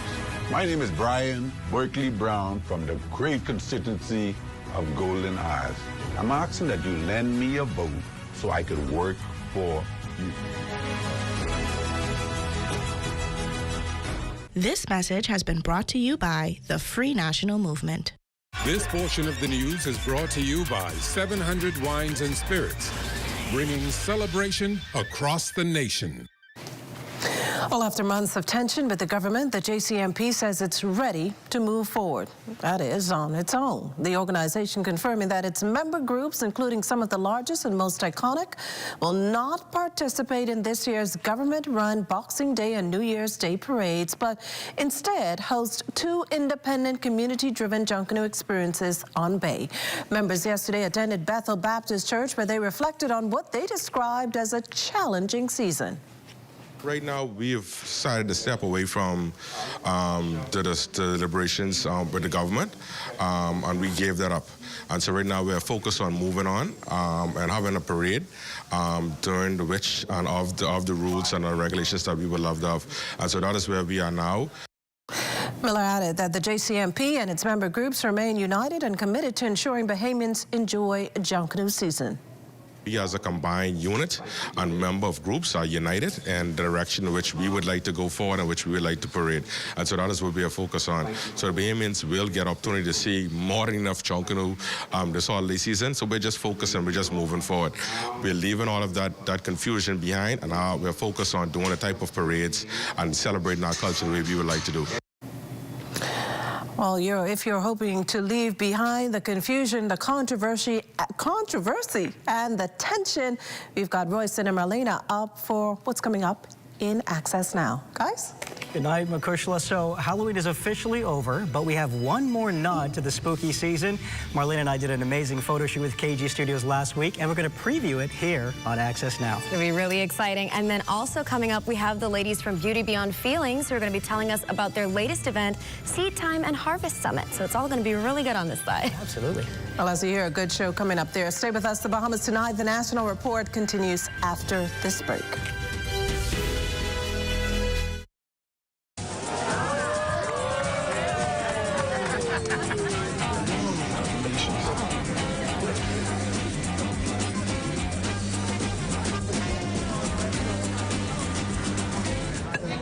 Diet-friendly special.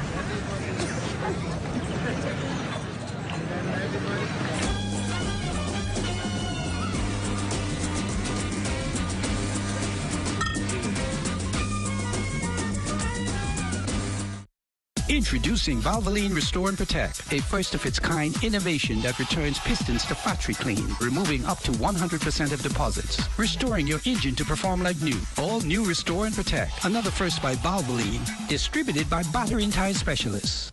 Things may be tough, but Wendy's got you covered. Grab a day single or chicken sandwich with a junior fries and 16-ounce beverage for just $6.95. Why choose less from the other guys when you can get more?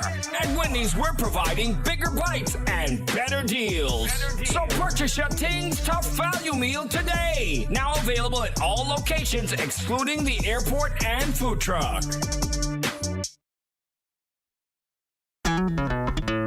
Throughout our lifetime, we must all make decisions. No matter how we choose, the right one just needs to be made. Like having J.S. Johnson Insurance Agents and Brokers as your insurance partner. We've been serving the Bahamas for over 100 years. Whether you need home, motor, marine, or commercial insurance, make the right decision. Call 397-2100 or visit jsjohnson.com. J.S. Johnson Insurance. Peace of mind. Find your future with certificate courses from the University of the West Indies. Fast and affordable, our courses give you the skills to get hired, promoted, and ahead of the game. Choose project management, supervisory management, law for human resources, business and commercial law, and even technical skills like Canva design, web design, and computer repair and networking. Register now at global.uwi.edu/Bahamas or WhatsApp 456-6687. The University of the West Indies Global Campus, the Bahamas. Blessings gonna find me here. Health is the greatest gift. That's where we come in. Bahamas Medical and Surgical Supplies is a premier distributor of medical equipment, as well as medical and surgical consumables. Our engineers are always on hand, providing top care service that saves lives. We carry a wide selection of over-the-counter and prescription items, IV fluids, and other injections. Our products are state-of-the-art, and our entire team stays on top of cutting-edge technology. With more than 2 decades of dedicated service, Bahamas Medical and Surgical Supplies continues to be a trendsetter and innovator in healthcare. We have set ourselves apart by truly caring for our customers. We understand the intricacies of healthcare, and we produce spectacular results. We cherish our partnerships and nurture our friendships as we continue on our quest to help everyone maintain that wonderful gift of good health. Find us on 95th Terrace, Centerville, and now located in the Lucaya Shopping Center of Freeport, Grand Bahama.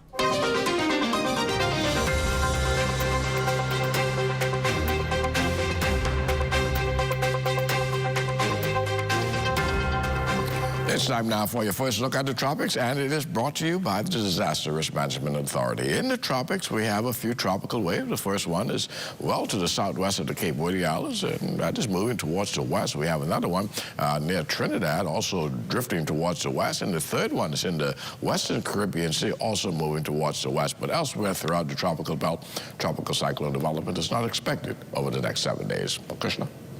Well, thanks, Basil, and that does it for the National Report. But stay close. The Bahamas Tonight continues with Access Now.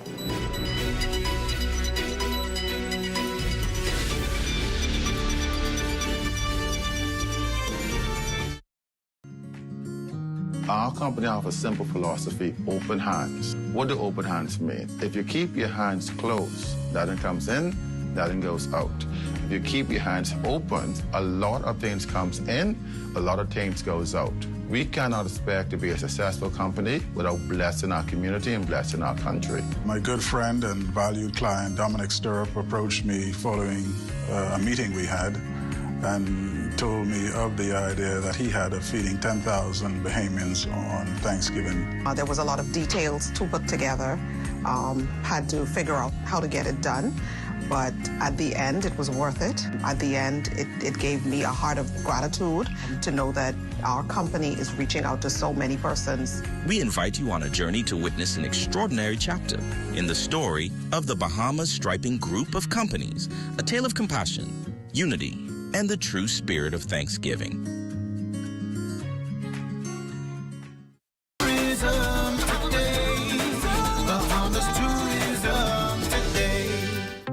Ministry of Tourism, Investments in Aviation's first annual Tourism Symposium, Director General Latia Duncombe and Deputy Director General Valerie Brown-Elsey highlighted how the event is helping to shape the future of the country's #1 industry. We look at the destination at large and the opportunities for visitors to come to enjoy our shores. But what's also important for us is public, private, and community sector partnerships. And that's what this symposium has been all about, bringing together leaders of the sectors. We had a roundtable discussion with our Deputy Prime Minister of areas of interest, areas of concerns. We've brought down our leadership throughout the length and breadth of the ministry, from London to Canada and all through the U.S., sharing and showcasing what the boots on the ground are doing to deliver business to the destination. Participants today are across the promotion boards, the hoteliers, our airline partners. Everyone in the tourism space is here learning more, understanding more. I would say what we're looking at right now, we've got a tight plan and strategy, but very targeted. As you saw, all of this is data-driven. We're not looking out there like pie in the sky. It's data-driven, we're on point, and we know how to get the business. So where we are right now is our partners are working with us, both in market as well as our hotel partners, and we see this being a key year. We're moving forward and increasing stopover business. I think that's the whole thing, the increase of stopover business. We're going to finish strong in 2025, and we're already looking great for first quarter 2026. For more tourism updates, visit Tourism Today or Bahamas.com. I'm Michael Miller, and this is Tourism Today. The National Youth Awards is now history, and our Lloyd Allen has got the details straight ahead. And it's Literacy Week at Kingsway Academy, and we were right there, so stay tuned. Plus, a young lady closes out Youth Month by telling her story on organizing her own cancer-related small business. And coming up in sports, women's basketball team preparing for the Caribbean Championships.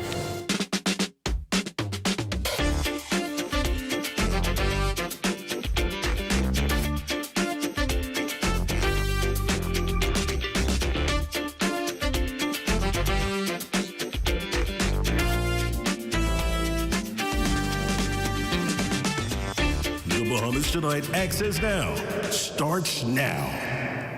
A famous Chinese proverb says, "Be not afraid of growing slowly, be afraid only of standing still." Good evening, everyone. I'm Royston Jones. And I'm Marlena Leonard. Welcome to the Bahamas Tonight Access Now. Welcome indeed. We had such a grand time last week Friday for our Halloween show. And of course, thanks to Home Fabrics, our amazing production team here at ZNS, and all those who made it possible. But one thing we left out was our Halloween photos executed by Mac and Tekka of KG Studios. Somehow they got carried away when Royston had to run off and seek help when he got turned into a, well, you know what happened to him. I'm fully better now, but it was an incredibly frightening time, at least maybe for the audience, with me howling every 5 seconds. But these are the amazing pictures that we took with Mac and Tekka. Here they are. Hey. Hey.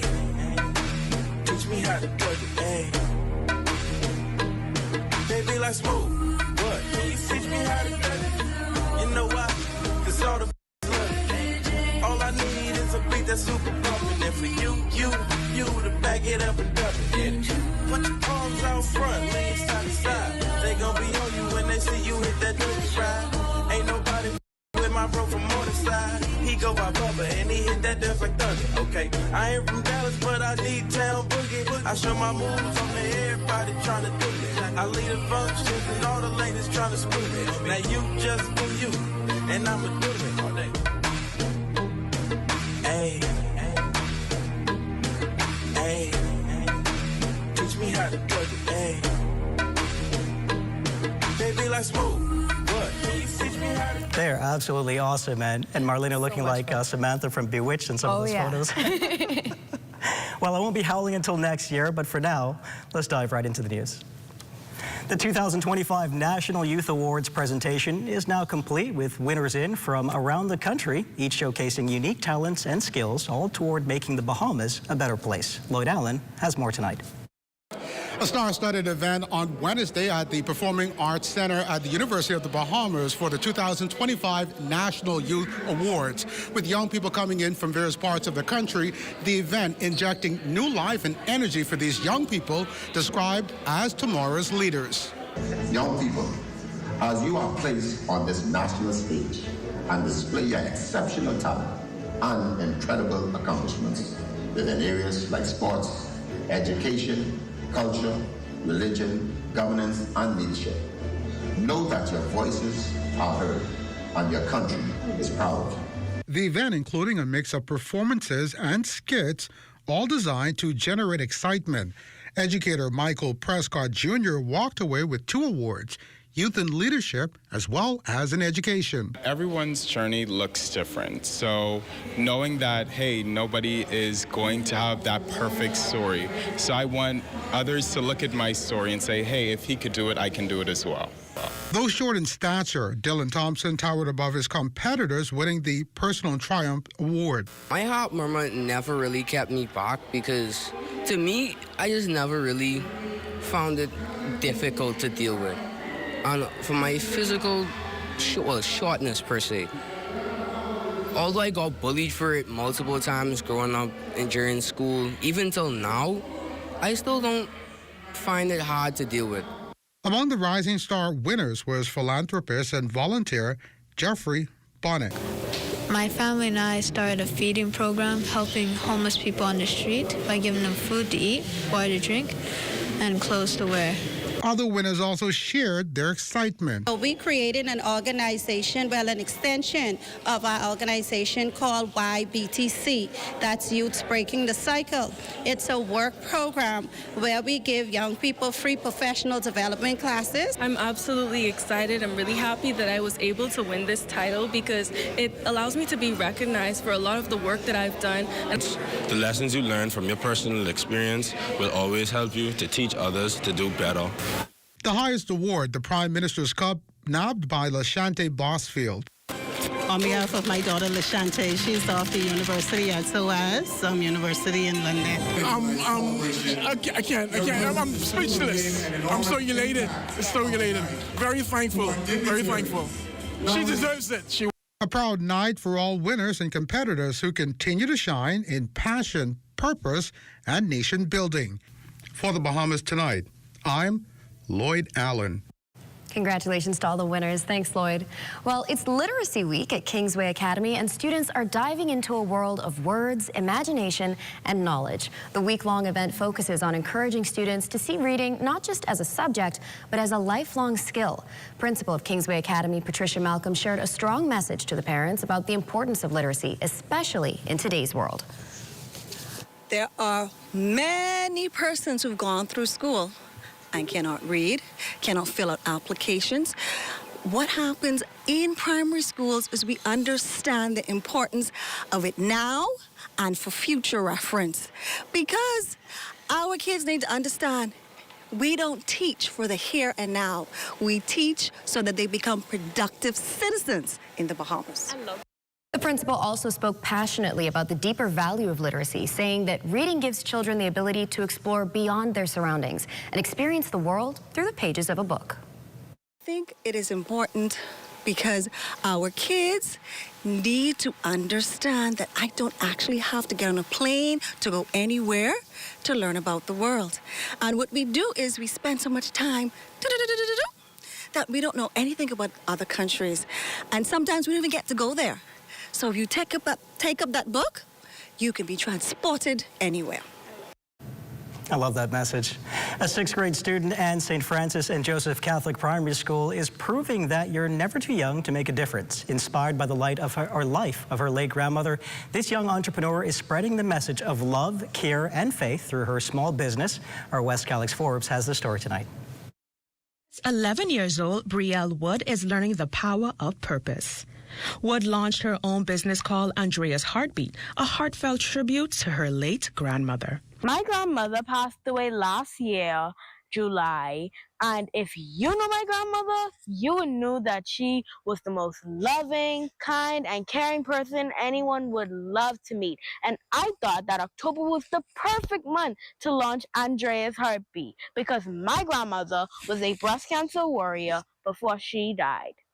Last month being Breast Cancer Awareness Month made the timing even more meaningful.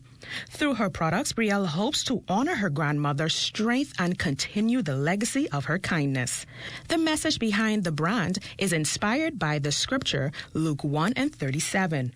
For with God, nothing shall be impossible. The motto of Andrea's Heartbeat is spreading cheer, sharing care, and always saying a prayer. So I want the people out there to know to always be happy, be caring, and to always say a prayer. Though her grandmother is no longer here, her memories continue to inspire Brielle every day. I remember when me and my grandmother went to a church function and my auntie used Snapchat filters on us that made us look real funny, and we had an amazing night. And as for her peers, who may also have big dreams, Brielle says it's never too early to start. I would say for them to always believe in themselves, to never give up, do what they love, and just go after it.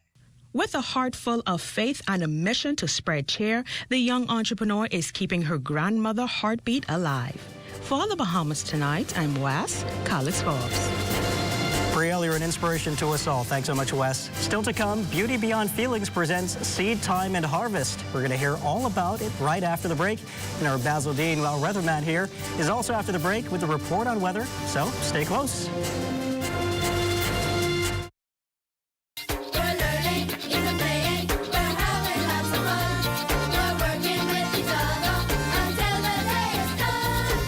The Bahamas moved a step closer to bridging the digital divide across the nation after the recent launch of DigiLearn Bahamas, an initiative financed through the Ministry of Economic Affairs and the Inter-American Development Bank.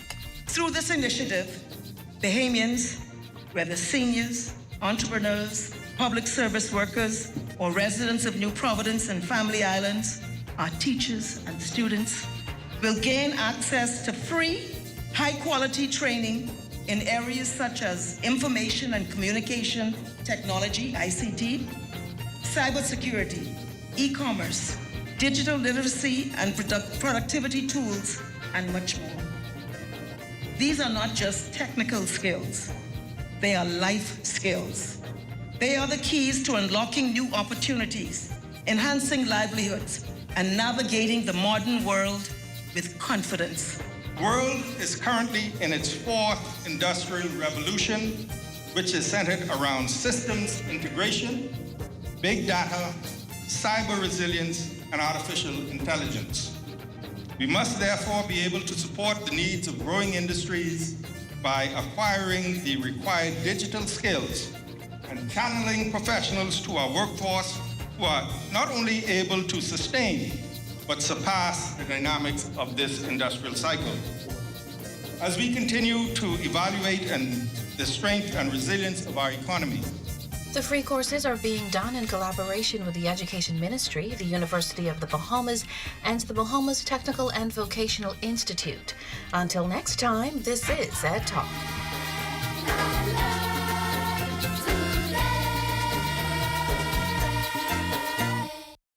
While others see customers as numbers, we see our customers as people, neighbors, friends who deserve more than one-sided connections. That's why we are redefining what real connection is by prioritizing our customers and showing our appreciation by putting our money where your loyalty is. BTC customers, claim your $200 Bahamas Air gift card when you add postpaid mobile to your internet plan. That's loyalty that flows both ways.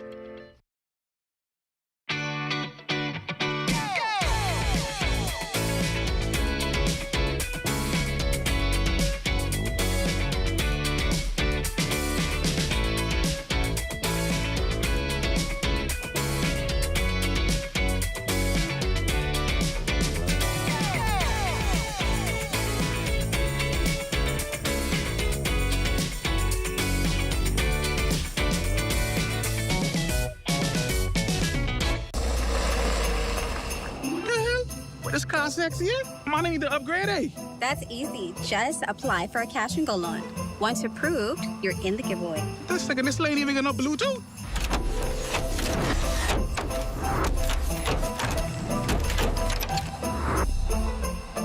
You want some presents? Yes. No. I guess like anybody getting presents this year. This Christmas, trade up. Get approved for a loan at Cash and Go and enter to win this brand new Kia.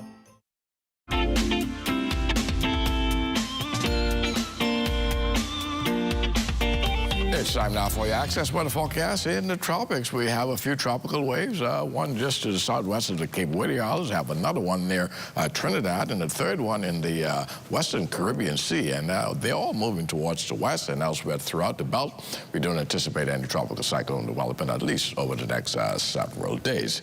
And as we take a look at our live weather radar, rain gauge is very dry. No echoes on our radar screen this evening. And your boating forecast for tonight in the northwestern islands. Those winds are going to be out of the north behind of a weak front system which went through earlier this afternoon. Speeds picking up 15 to 20 knots, so the seas are going to be a bit on the choppy side, 4 to 6 feet over the ocean, so small craft are asked to exercise some caution.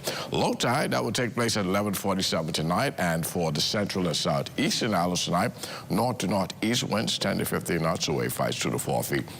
And on Tuesday, in the northwest and central islands, the wind starting to rotate clockwise, becoming north to northeast, maintaining at 15 to 20 knot speeds. Wave heights at 4 to 7 feet. The caution flags hold. High tide 6:07 in the morning with the low tide at 12:32 in the afternoon. And for the southeast bombs on Tuesday, north to northeast winds, not too bad. 10 to 15 knots. Wave heights 2 to 4 feet over the ocean. Middle of the week, Wednesday, for all areas, we're going to have a zonal flow. That is winds blowing out of the east at 15 to 20 knots. Wave heights 4 to 7 feet.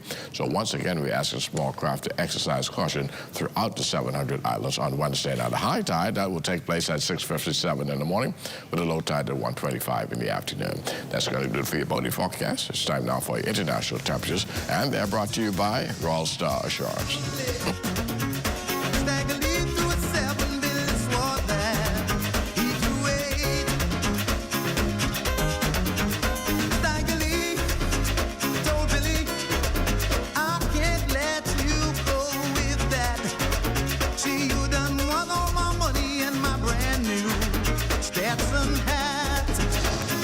And that's going to do it for your international temperatures, brought to you by Royal Star Assurance. But join me at 11 o'clock for a full weather update. I'm Marlena.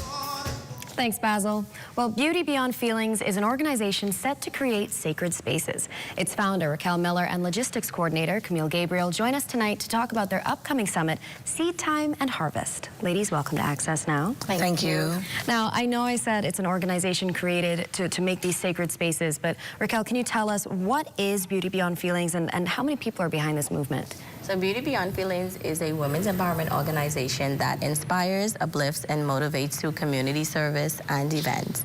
This coming Saturday, it's going to be our 14th event, and we're so proud, and we are tremendously excited for the women to come. We have a team of 6 women of different denomination that consistently carry out or I would say execute the vision every year. Amazing. So this year's summit, Seed Time and Harvest. Can you tell us a little bit about that? What is that all about? Who's the crowd that you're trying to draw there? For Seed Time and Harvest, we are looking to attract women and men who have a goal, a vision that they are waiting to see the manifestation of, and they want a harvest to come forth. And so this summit on Saturday, we are here to give them tips.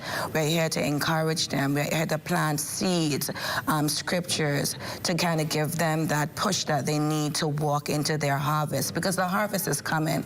And so that's what we're here to do for them on Saturday. So if you have that seed, that goal that you're just waiting on, Saturday is for you.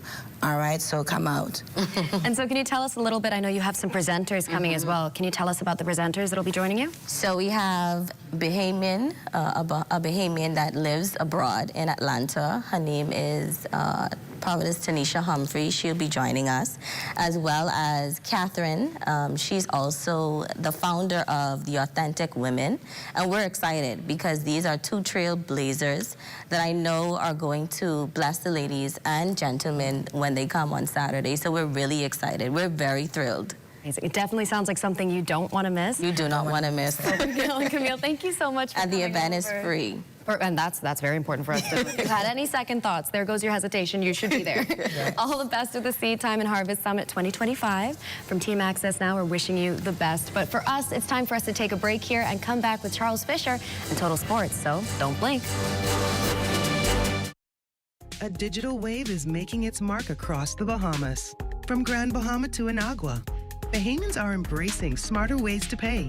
The Pay Fast, Live Digital campaign, launched by the Central Bank of the Bahamas and the Clearing Banks Association, is bringing safe, fast, and convenient payment solutions to every island, from online banking to mobile wallets. We had an incredible turnout, so it gave us an opportunity to have a conversation that they can also be a part of and appreciate. Remember, people over 60 and around 60, the fear that you talk about, we understand, and we have persons to be able to assist with that. I learned that digital banking is going to be one of the biggest ways that us as Bahamian kids will benefit in the future.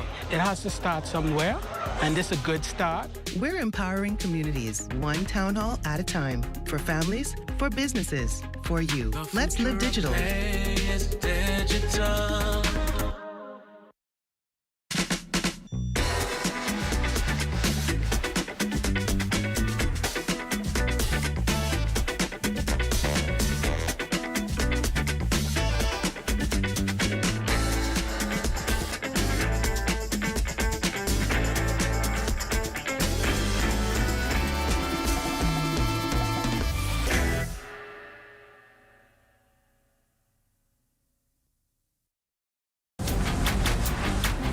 Hey, it's your honorary pump attendant back again with another episode on the do's and don'ts at the service station. Let's go. What you ain't gonna do is just pull up to any dispenser and put the nozzle inside your car without reading the signs. Because if you put the wrong fuel inside your car and the car mess up, you could be mad at us, all right? And then you have to walk or catch bus for about 3 to 18 months. What you're supposed to do is read the signs. We place signs all over the dispenser to tell you which fuel is which. Because you put the wrong one in the car, say bop, and you could be mad at us. You could be, oh, what happened to my car? No, it's you who ain't read. It say diesel, diesel, one word, diesel. You got up, and you mad at us. Read, that's all you have to do.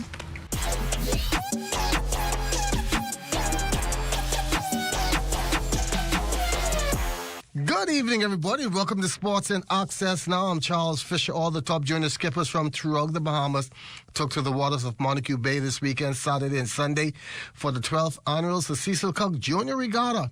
Over 70 sailors in the various classes, depending on their age and ability, glazed through the seas, and at the end, trophies handed out, and all the skippers excited. I was just trying to stay focused the whole time, focus on getting good starts, sailing fast, and yeah, just trying to execute my plan. I was mainly trying to make my competitors' weakness my strength. So everybody else was lighter in weight, and they were, well, not all of them weren't that short, but they were lighter in weight, so I was able to use that to my advantage. The first day was very light, and there was a lot of wind changes, so there was a lot of wind changes and shifts, so I won every race the first day. It means a lot. This is like a trophy for my hard work that I've been trying to accomplish during my training days, and I'm very proud of this. So I felt I had to sail around the course very cleanly, so I felt I executed that pretty well, and I'm pretty happy about that. I see the ladies' national basketball team going through daily practices as they get set to leave for the Caribbean Basketball Championships in Guyana, November 9th through the 12th. Coming off a third-place finish last time in Cuba, they have been putting in the work, led by head coach Donnie Culmer. We have a couple of vets who went on the last trip with me to Cuba, and the two girls we really got to rely on, Valerie Nesbitt and LaShawn Hicks.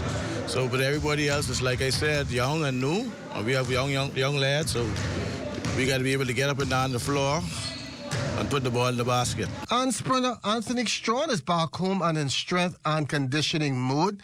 Last season plagued by injuries, one that saw her not being able to compete in the finals of the 20 meters at this year's World Track and Field Championships in Tokyo. I'm going to try to be as healthy as possible, work on everything that I need to work on. And hopefully I get what I want. Hopefully I stay healthy, because I do feel as if a healthy me is going to be a dangerous me, because me personally, have never seen a 100% healthy me. And I know people can't touch this. Wishing Anthony the best of luck in the upcoming season. That's going to do it for Sports and Access Now. We'll have much more on these stories coming up in the Bahamas tonight.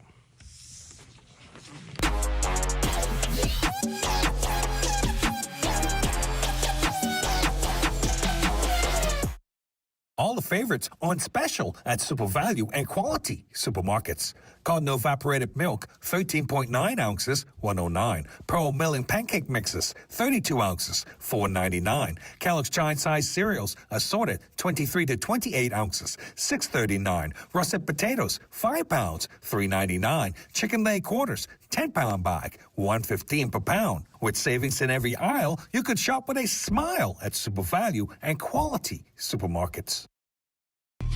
Come and visit us at Shop Smart, 'cause everything is here. Yes, we have it all for you. Toys, clothing, office supplies, appliances, custom cut blinds, bedding, drapes, and rugs. Come and visit us on Mackey Street, 2 blocks down from Wolf Road. Call us at 698-1052. Shop Smart, Shop Smart, that's Shop Smart. Oh, everything is here.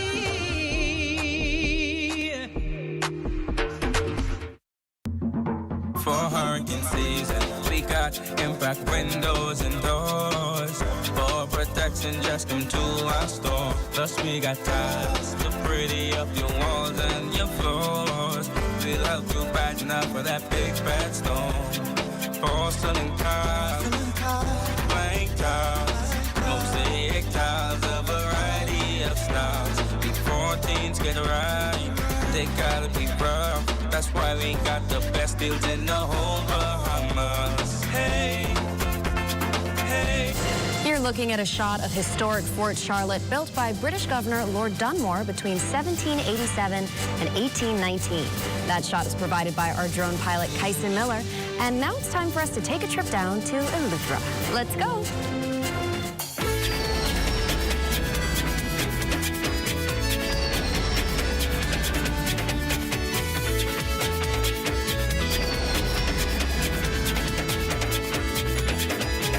Amazing progress is being made at the Eleuthera Healthcare Facility in Palmetto Point.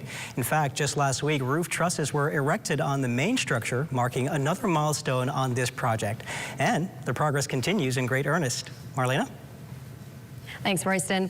Well, you know the saying, see a friend, tell a friend. Today we talk about roadblocks in Let's Talk Socials with Matea Cunningham.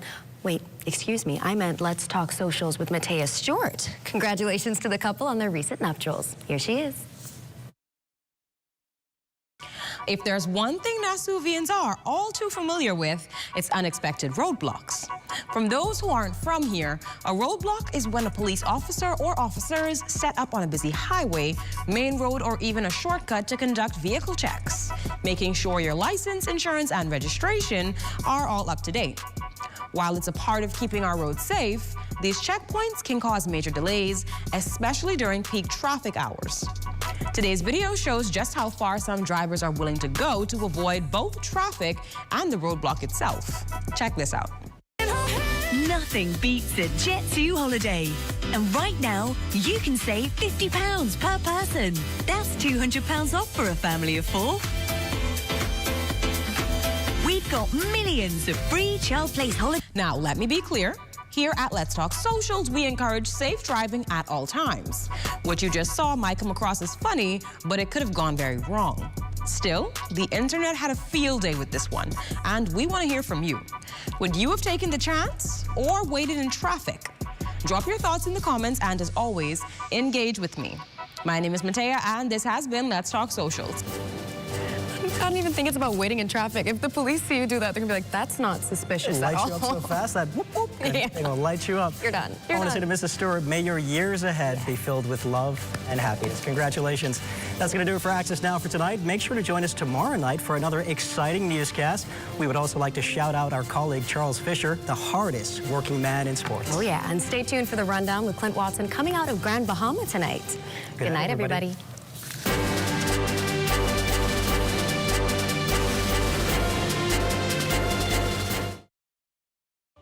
At Harold Bourne, I'm Ted Jervis, and this is ZNS.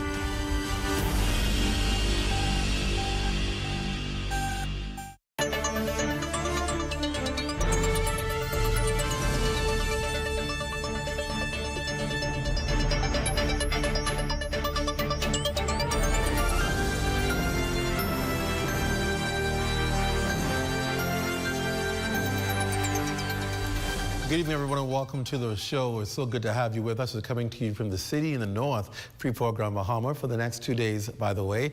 And of course, we're talking politics this season, right? The political season is heating up. Tensions are rising and the conversations are getting even more intense. And with a by-election on the horizon and candidate ratifications taking place across the nation, the question tonight is, what's the political temperature right here on Grand Bahama? Well, tonight on The Rundown, we're diving deep into the issues, the energy, and the expectations as you sit down with the representatives from the governing Progressive Liberal Party, the Free National Movement, and the Coalition of Independents. It's shaping up to be a dynamic and thought-provoking discussion. Of course, one that you don't want to miss. And also at the end, we're talking to the Parliamentary Commissioner.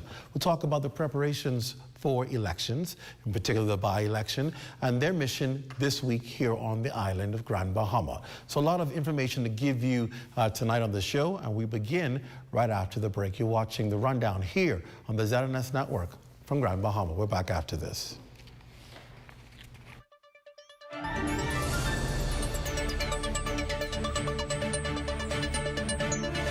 After 30 years of banking, I've decided to take a leap of faith. I moved from banking into an untapped industry, which is manufacturing in the Bahamas. And now we are standing on 3 acres of land on which we're going to be putting the Bahamas' first end-to-end plastic recycling company, Eden Recycling and Manufacturing Company Limited. Eden has two arms, recycling and manufacturing. This is groundbreaking for us. It's never been done before. It really makes a difference, not only in the Bahamas, but even around the world. This is not just a project that we're doing so that we can make a couple of dollars. We want to make sure that it benefits those who come after us. In future generations, we hope that this is a small vision, that they will take it and they'd expand on it. We can have the formula for what it means to do end-to-end recycling in the Bahamas, in the region, and even if we have to export these ideas and thoughts and concepts even into the U.S. You've got termites and need to get rid of them fast? Trust Rent-A-Kill Initial. With over 60 years experience in the Bahamas, the global brand, training, and expertise can't be beat. Only Rent-A-Kill Initial gives you a 3-year warranty and payment plan options on termite fumigation. No one can match the range of treatments we offer, such as fumigation, pre-construction treatments, termite monitoring, and more. No matter where you are in the Bahamas, we will come to you. When it comes to complete termite eradication, there's only one name, Rent-A-Kill Initial.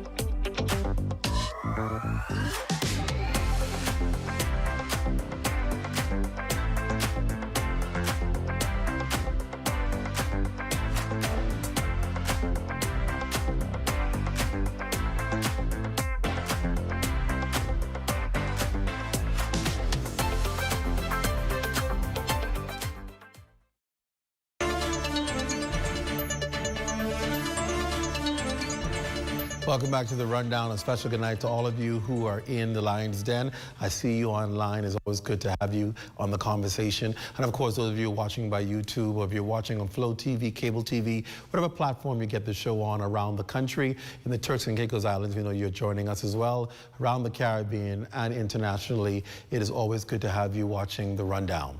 Well, it's our political roundtable on day one early here. Normally you get it on Tuesdays. We're giving it to you on Monday. That's because we're, of course, in Grand Bahama.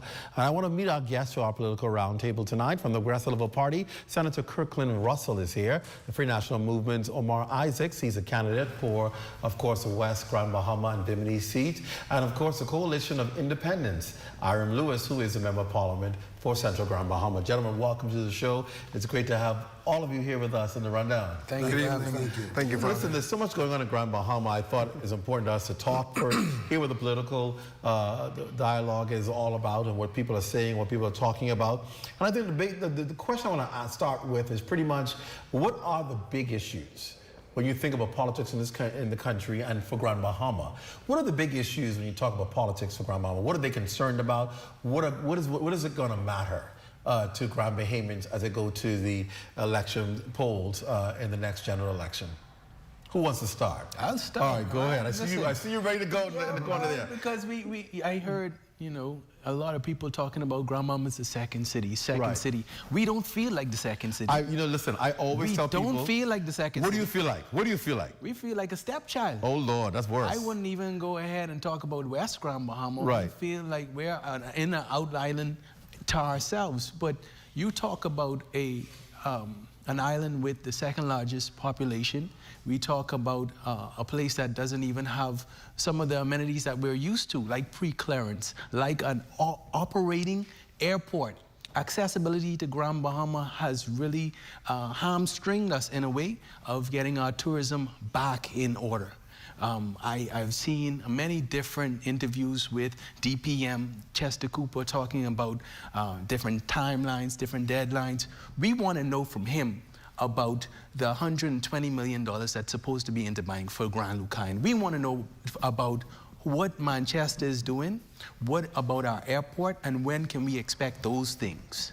All right, interesting. Your take. Well, you asked a question. The main concern that I've been hearing is the economy.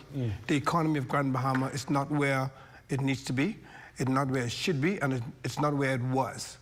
And we have to do all that we can to ensure that not only that the economy is bursting at the seam, we will ensure that everybody's touched who lives on the island of Grand Bahama. We hear about the big numbers at the cruise port. They're coming in big numbers. We're hearing that Grand Bahama, in terms of tourism arrival, is moving faster than any other island. But are the people feeling it? When we could talk about 12,480 guests that comes in at Carnival Cruise Port, out of 4,000 plus, out of 12,400, we only had 63 came by taxi into the city. Not even 100. You know, I went on Tino Beach, I went on at Pirates Cove, and the beach is empty. So as a people, we have to figure out a way, not pointing our fingers. Let's look for the solution. How are we going to fix this? How are we going to get those persons out of Celebration Key into the economy so that mom and pop can benefit? That's a significant point you made there. I'll let Senator in before we continue to talk on that, because that's concerning. Clint, you know, Grand Bahama has always been called for far too long the sleeping giant of the Bahamas, full of promises, full of potential. The one difference with this Philip Brave Davis administration is that you have seen a sincere focus on the island of Grand Bahama. When you look over the last 4 years, you're talking about some $3 billion in foreign direct investment from the Carnival cruise port there, Celebration Key, to what's happening with the $600+ million expansion at the shipyard. When you talk about what's happening with Liverton and the revitalization of the downtown, the revitalization and rebuild of the College of the Bahamas, and the list goes on as it relates. See, the one thing we have to put in perspective is where the PLP government met this island, basically on the brink of collapse. And so we have strategically conducted programs such as the Welcoming Home program, where we looked at families, husband and wife, who've been separated for years simply because you couldn't find a job on this island. And so we have made a concerted effort to talk about creating entrepreneurship opportunities, job creation. And so, yes, we are not where we ought to be, but we are moving Grand Bahama in the right direction. And when you look at what this government has set out to accomplish as it relates to challenging the Port Authority for some $350 million owed the people of this island, right? And that's the people money. That's the people money for development, for things like the airport and other projects, what we are talking about. Yes, you know, we talk about the hotel, but there will be $800+ million development at the hotel. Of course, when we look at what's happening at the airport, yes, the Deputy Prime Minister is working assiduously to ensure that Grand Bahama gets an airport. But in the meantime, what we didn't do, we didn't leave the domestic airport there in ruin.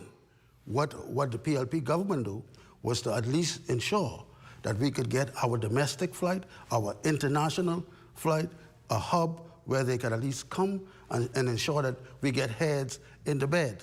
And so the government is methodically developing this island, causing infrastructure to happen, causing business opportunities to happen. Again, no one is beating the chest and saying that all is well. There's a lot of work to do on this island, but I want the Bahamian people to trust this government and to see that progress is truly happening, and it's about the people. This is not about political fluff or talk. It's about how we move our people from one point to the other. When we looked at what we were able to do in education with the schools there in East Grand Bahama, in Holmes Rock, the Obadiah complex. You know, the Christie administration would have left that complex some 80% completed. The former administration left it there for 4.5 years. Today, that complex is open, bringing essential services to the people of West Grand Bahama. These are tangible accomplishments that the people on Grand Bahama could feel, touch, and experience right here at home. You can jump in anytime. You can jump in. That's me. Glenn, trust is earned. You get where I'm coming from? We've heard promises after promises. We had a by-election in 2023 where the PLP government made a list long of promises. They promised a new police station up in West Grand Bahama. They promised a new dock facility. They promised improvements to the educational and healthcare facilities, and we have not seen one iota of any type of progress on these promises. Right now, you know, I'm speaking to the people of Golden Isles. We are seeing this repetitive cycle for far too long. So I'm telling you today that they promised us then, and they will promise you now. Brian Brown, vote for that guy. But back to you, though, Clint. Clint, where I stand in West Grand Bahama and going through each one of the communities, I speak to Senator Russell. Every time I hear persons bring up the Minister administration, I need them to let that go. See, I'm not here to be politically correct because they got what they got. They got voted out. So that has been already done away with. We want to speak about the now. When we talk about the Obadiah Hercules government complex and we speak about the Holmes Rocks Junior High School, I'll speak about the government complex first. We saw more done in the 2-week lead up to Obadiah's funeral than we've seen for the past 2 years in West Grand Bahama and Bimini. So when you talk about all the tangible things that are being done, I want to see consistency. I heard about $183 million for roadworks, but where has that gone to? I never saw it really materialize. So trust is earned, and right now, for all of my constituents in West Grand Bahama who have, called on me to speak on your behalf, I'm speaking up for you tonight. Let me just say this, and before I get to the crux of my point. You cannot dismiss the Minister administration. No. You cannot ignore it. You cannot dismiss that. So to say, well, we are just going to push that away, you need to know your history.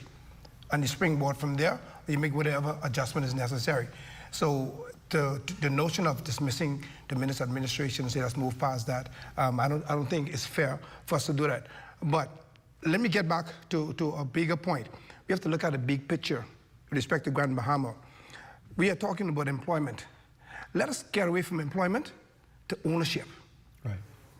I think ownership is what we should be looking at for our people. It's more sustained. It's more sustained. Let me say this. We talk about the airport. We talk about the hotel. I'm an architect. Phase 1 of Linden Pinden Airport, I was the architect and project manager for that. I was a part of the transformation. Where am I going with this? If we are able to build Nassau Cruise Port, which is one of the most successful projects in this country, we have a model. Why can't we build our own airport in Grand Bahama and we own the airport, we become shareholders. We are the beneficiaries now of that airport. Why are we waiting for a foreigner, a foreign investor? I have none against foreign direct investment. But let's look at ownership, and that's one of the messages that we as COI have been preaching. We are now owners. Why are we waiting for a company to buy the hotel, which is not bad? Why can't we do it ourselves? Why can't we allocate funds where we build a hotel? We have managers right now managing hotels in Dubai, managing hotels in LA. We have Russell Miller, right, managing Ocean Club from Grand Bahama. We have the best managers, hotel operators in the world. Why do we have to wait for foreigners to do this? We are now the owners of the hotel. We are the owners of the airport. We are no longer employees. We are now owners. That is the direction in which we need to go. Good point. You know, I hear Mr. Lewis on the direction we need to go. One thing I have admired with our Prime Minister is his open door policy to all Bahamians. And so if Mr. Lewis is aware of a group of Bahamians who wants to purchase the Grand Lucayan Hotel or collaborate with any major business, I could guarantee you the one door that is open to hear Bahamians is that of the Prime Minister. But before I move on from that point, I want to just address a point raised because I can't leave it unattended, the point on education. On Grand Bahama, this administration has put in some $43+ million into education. When you talk about repairs, the consistent repair program to the school, of course, getting the Holmes Rock School open, of course, the University of the Bahamas, phase 1 being completed. We are on the way on record pace to complete phase 2, where students on Grand Bahama will have a first-class facility with expanded programs where they could complete their studies right here at home. When you look at what the government is doing with the NTA program, the National Training Agency, for the first time, the agency would have introduced programs like HVAC, tiling, carpentry, electrical, plumbing, because we didn't see the amount of young men gravitating towards the program. So the facilitators decided that they would put these programs together to ensure that we have young men being prepared for the job market. And the program is robust now. Ms. Deborah is doing a fantastic job with the program, and we have young men from across the island of Grand Bahama engaged in the program. For the first time, when you look at what the public service here on this island is doing in conjunction with the Department of Labor, the constant, non-stop training program just to ensure that when jobs become available, that Bahamians are, one, trained for the job and can access those jobs, putting a slash on what's happening with the work permit program. And even with the Celebration Key program, the public service and the Ministry of Labor did everything humanly possible to ensure that young Bahamians in general, were trained and prepared for those jobs at Celebration Key. One of the things that I said is why it's very important to know history. I do not doubt that the Prime Minister has an open door policy. He's been very open, very transparent with me. There's never a time when I requested a meeting where I couldn't, and he's open. So for us to say, well, if you know of any group, let's we can incentivize a Bahamian group who would want to, just put it out there. Because we give the foreign investors all of the concessions, and so we should bend over backwards to ensure that Bahamians are empowered. Let's put a group together, let Bahamians do it. With respect to the National Training Agency, again, I say no history. I went to Freeport High School after Waterkeel age. I believe you went to Hawkesbury High School. No, you went to Catholic High School. Yeah. Hawkesbury High School, in my view, I don't say it, never say it publicly because I want to say I was at the best school, had the best curriculum for this country. They had auto mechanics, they had electronics, they had carpentry, they had their students ready for the job market. Whenever Hawkesbury High School students would have graduated, they was ready. So we had that in our office long time. So it's good to see that we are going back to it right now, and we ought to tailor programs and curriculums that speaks to a growing country. We're going to go to a break. When we come back, I want to talk about the political parties themselves on Grand Bahama. How are they doing? Will people vote FNM? Will they vote PLP? Will they vote COI? And what will cause them to vote for these parties? Because we always talk about the issues in the country. We never retrospect and look and say, okay, well, who are the parties who want to govern? Can they actually govern? We'll talk about that when we come back. You're watching the rundown here from Grand Bahama Political Roundtable. We're back after this. Stay close.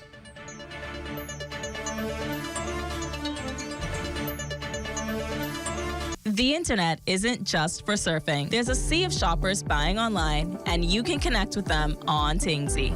Tingsy is the SBDC's online storefront built for Bahamians. Take your business to the next level by selling to customers online, both at home and around the world. People want Bahamian things, and if you got things to sell, sell on Tingsy. Find out how you can connect with a sea of buyers by visiting tingsybahamas.com. Planning the execution of a newscast is serious business. From the assignment to the concept of the story, everything has to be precise, on point, always. The Bahamas Tonight, the national report, is your trusted news service. We get it right the first time. Our preparation for you each night is done with care, knowing that our voices will reach you on 700 islands and keys with unquestionable accuracy. It gives me great pleasure each night to say, welcome to the Bahamas Tonight, the national report. I'm your national anchor, Mukesh Lupinder. Mailboat service is a critical service to the islands of the Bahamas. Certainly, Andrews has always been there and dear to us. That's where we're born and raised. And so we play a crucial role in advancing the growth and development of Andrews. Customers want service and they want consistency. From the start, that's been our commitment. We work to sail on time every time. Our customers have come now to expect this from us. And one of the biggest challenges we've had was finding adequate funding. SPDC from the very start has been a lifesaver. My advice to young people, if you have a vision, a passion, an idea, go for it. Don't give up. It's not easy. If it was, everybody would be doing it. Be consistent and you'll get there.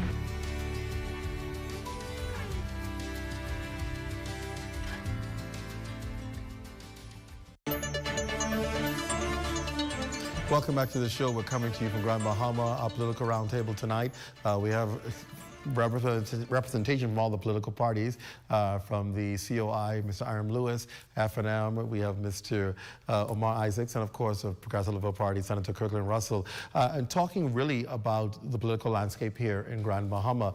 And I guess the question is, how are the parties looking in Grand Bahama? No doubt people are campaigning, hoping to become the next administration or to be re-elected as the administration. But how do the parties stack up? What do they look? How are they dealing with the challenges? How are they dealing with the good points and successes of their party? What do you see when you see your party in Grand Bahama? How do you view it? Well, I believe that the Progressive Liberal Party is indeed poised to repeat as government of the Commonwealth of the Bahamas. The people of this island were really devastated under the last FNM administration. I hear Brother Isaac say that we have to dismiss menace, but we can't dismiss. We can't dismiss. We can't dismiss Pintad. We can't dismiss the rest of the administration who was a part of that failed administration.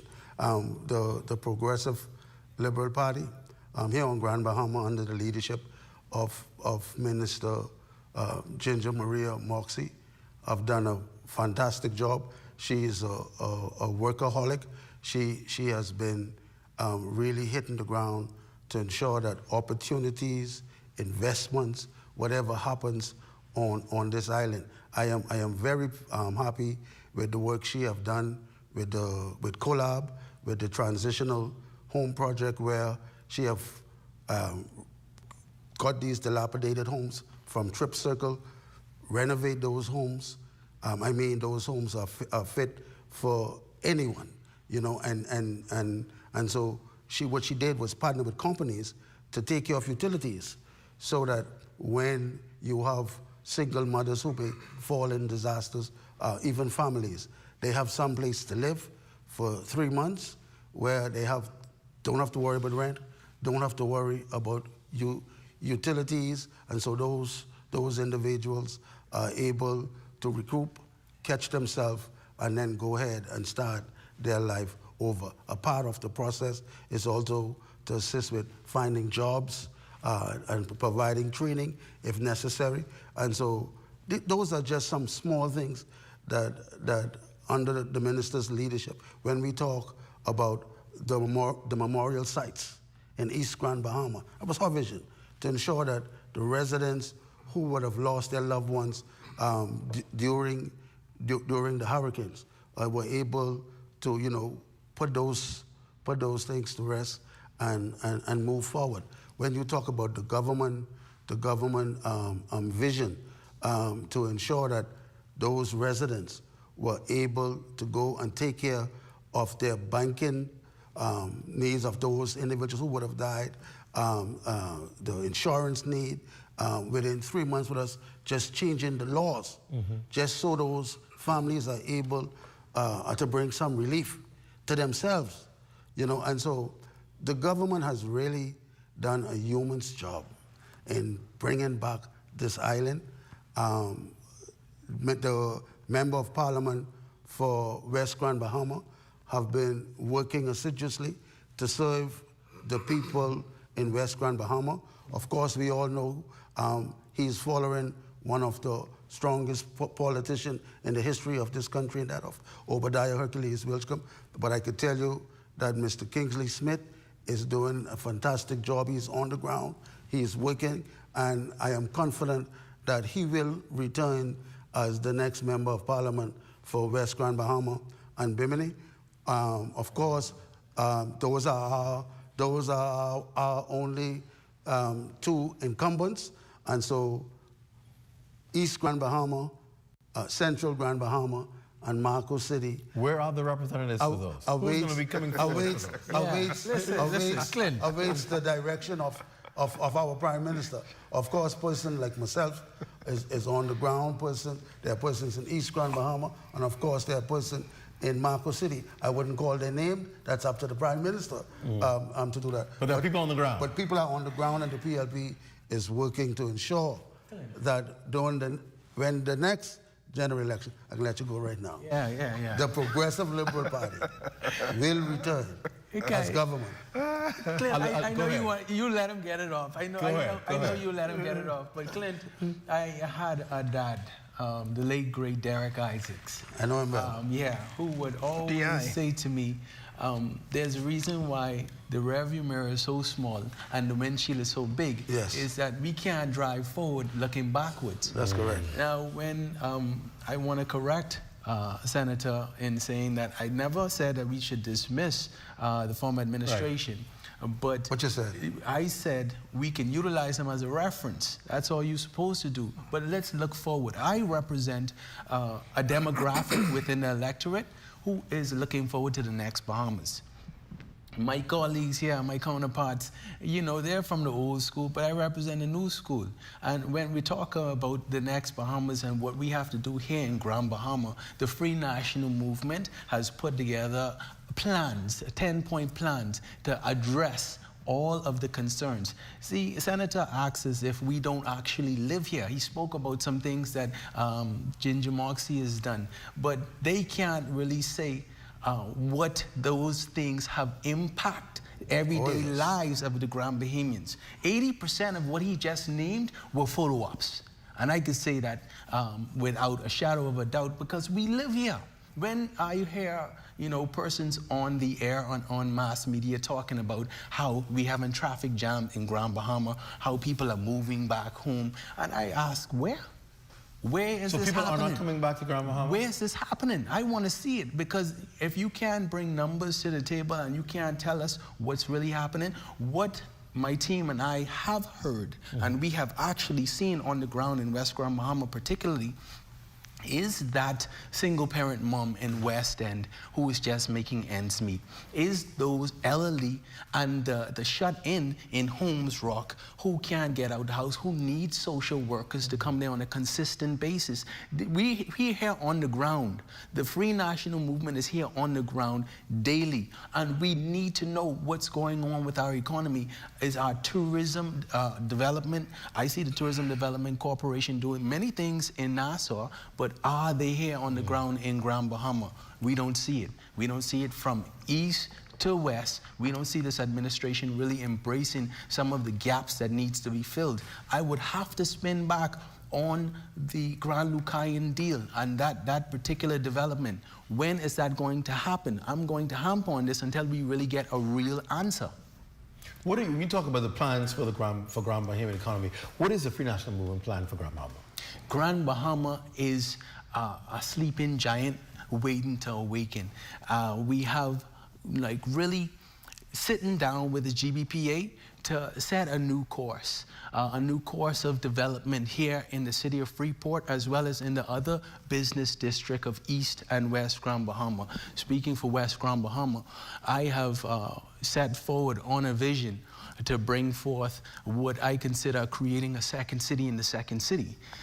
This has resonated with residents because we have a business district from Hepburn Town in the east all the way to the village of West End in the west that has some 26,000 consumers. Yet and still, we don't have one bank. We don't have one grocery store. We don't have some of the amenities that we have to leave our community to go up into Freeport for. That will stop under a Free National Movement-led government. Let me just answer. If you don't mind, Mr. Go ahead. Go ahead and read. Thank you, go Mr. ahead, Lewis. man. Thank you, Mr. Lewis. No, I want to give facts. See, we want to provide facts. We don't want to provide political spins. Right. Photo ops. That's what you're good for. We don't want to provide political spin. So I brought some facts.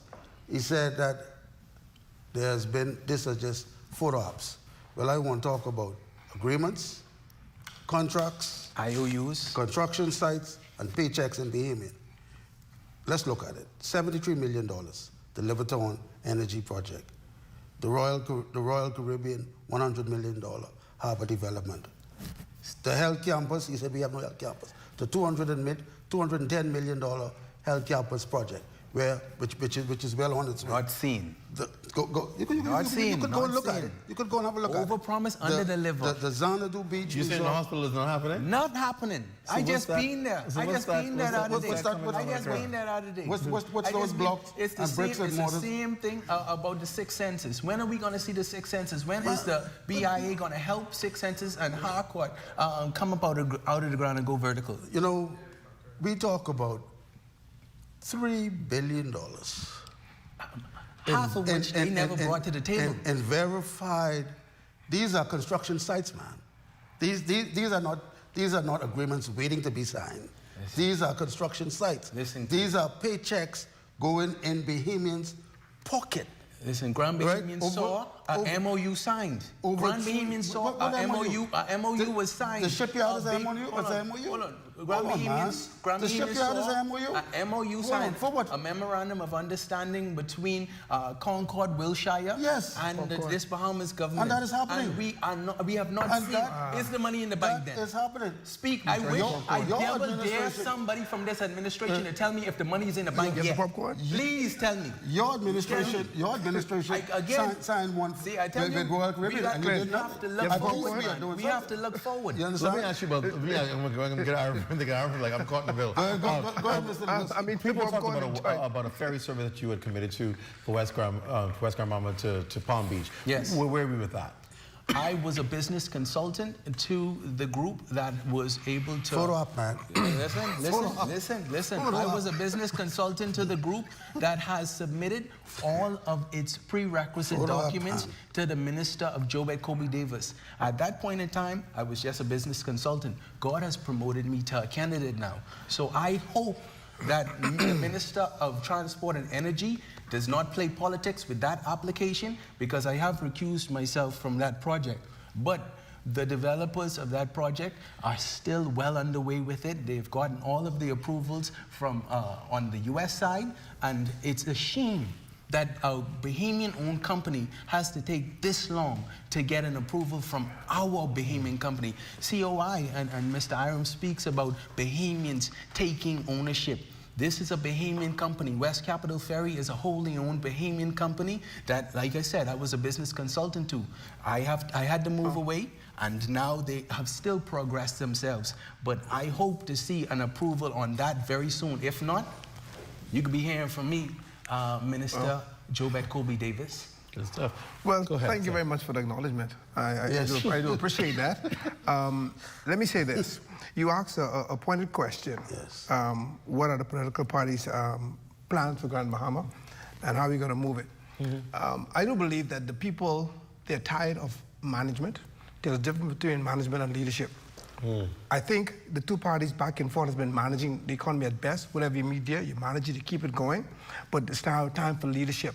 How are we going to lead this nation out to ensure that our future generations are empowered? And I said that why they're worried about the next election, I'm worried about the next generation. We have to put systems in place where the next generation now benefit. Leadership.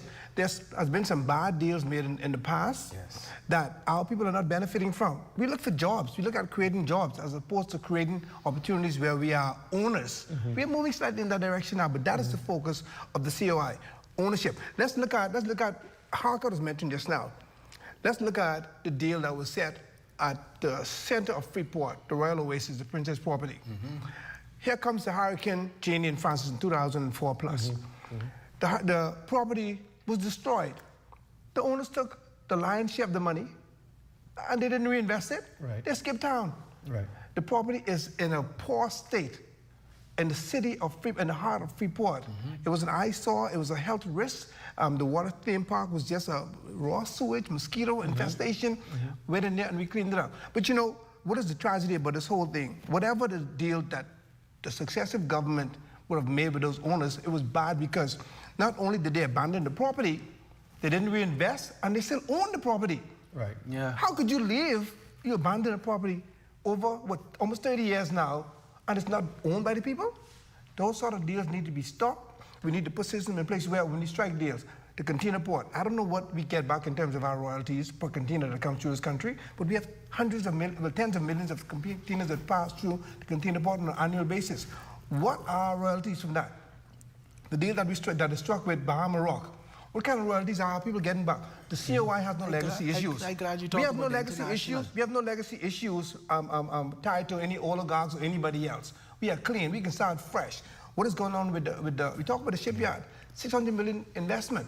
What part of that does Bahamian own? We have a lot of employment down there. We still hear a lot of fighting between, well, if the foreigners are coming up here, they're getting the long hours, the Bahamians are getting shorter hours. It's all about employment. What about ownership? We are now moving in the direction of the COI in terms of ownership, benefiting from our sovereign wealth fund, where we move away from just being employees, but to being owners. And that is the direction in which we need to go to secure the Bahamas for our future generation, where they're no longer only workers. You're a trade union, no, but the labor union.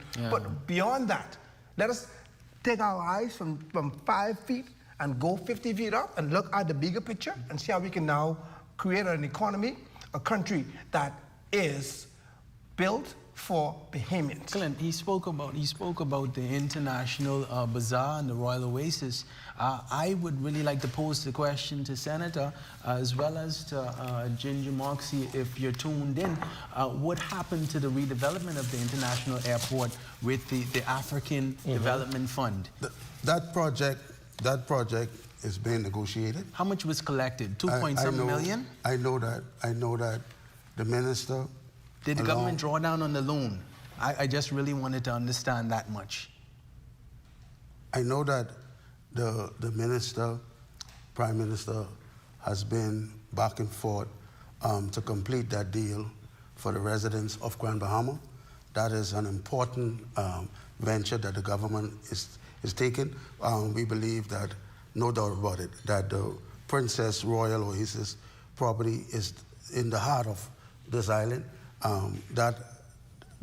That particular property really makes the heartbeat on this island, and the government is doing everything humanly possible to secure that deal, and which will transform that international bazaar. This is not political spin, man.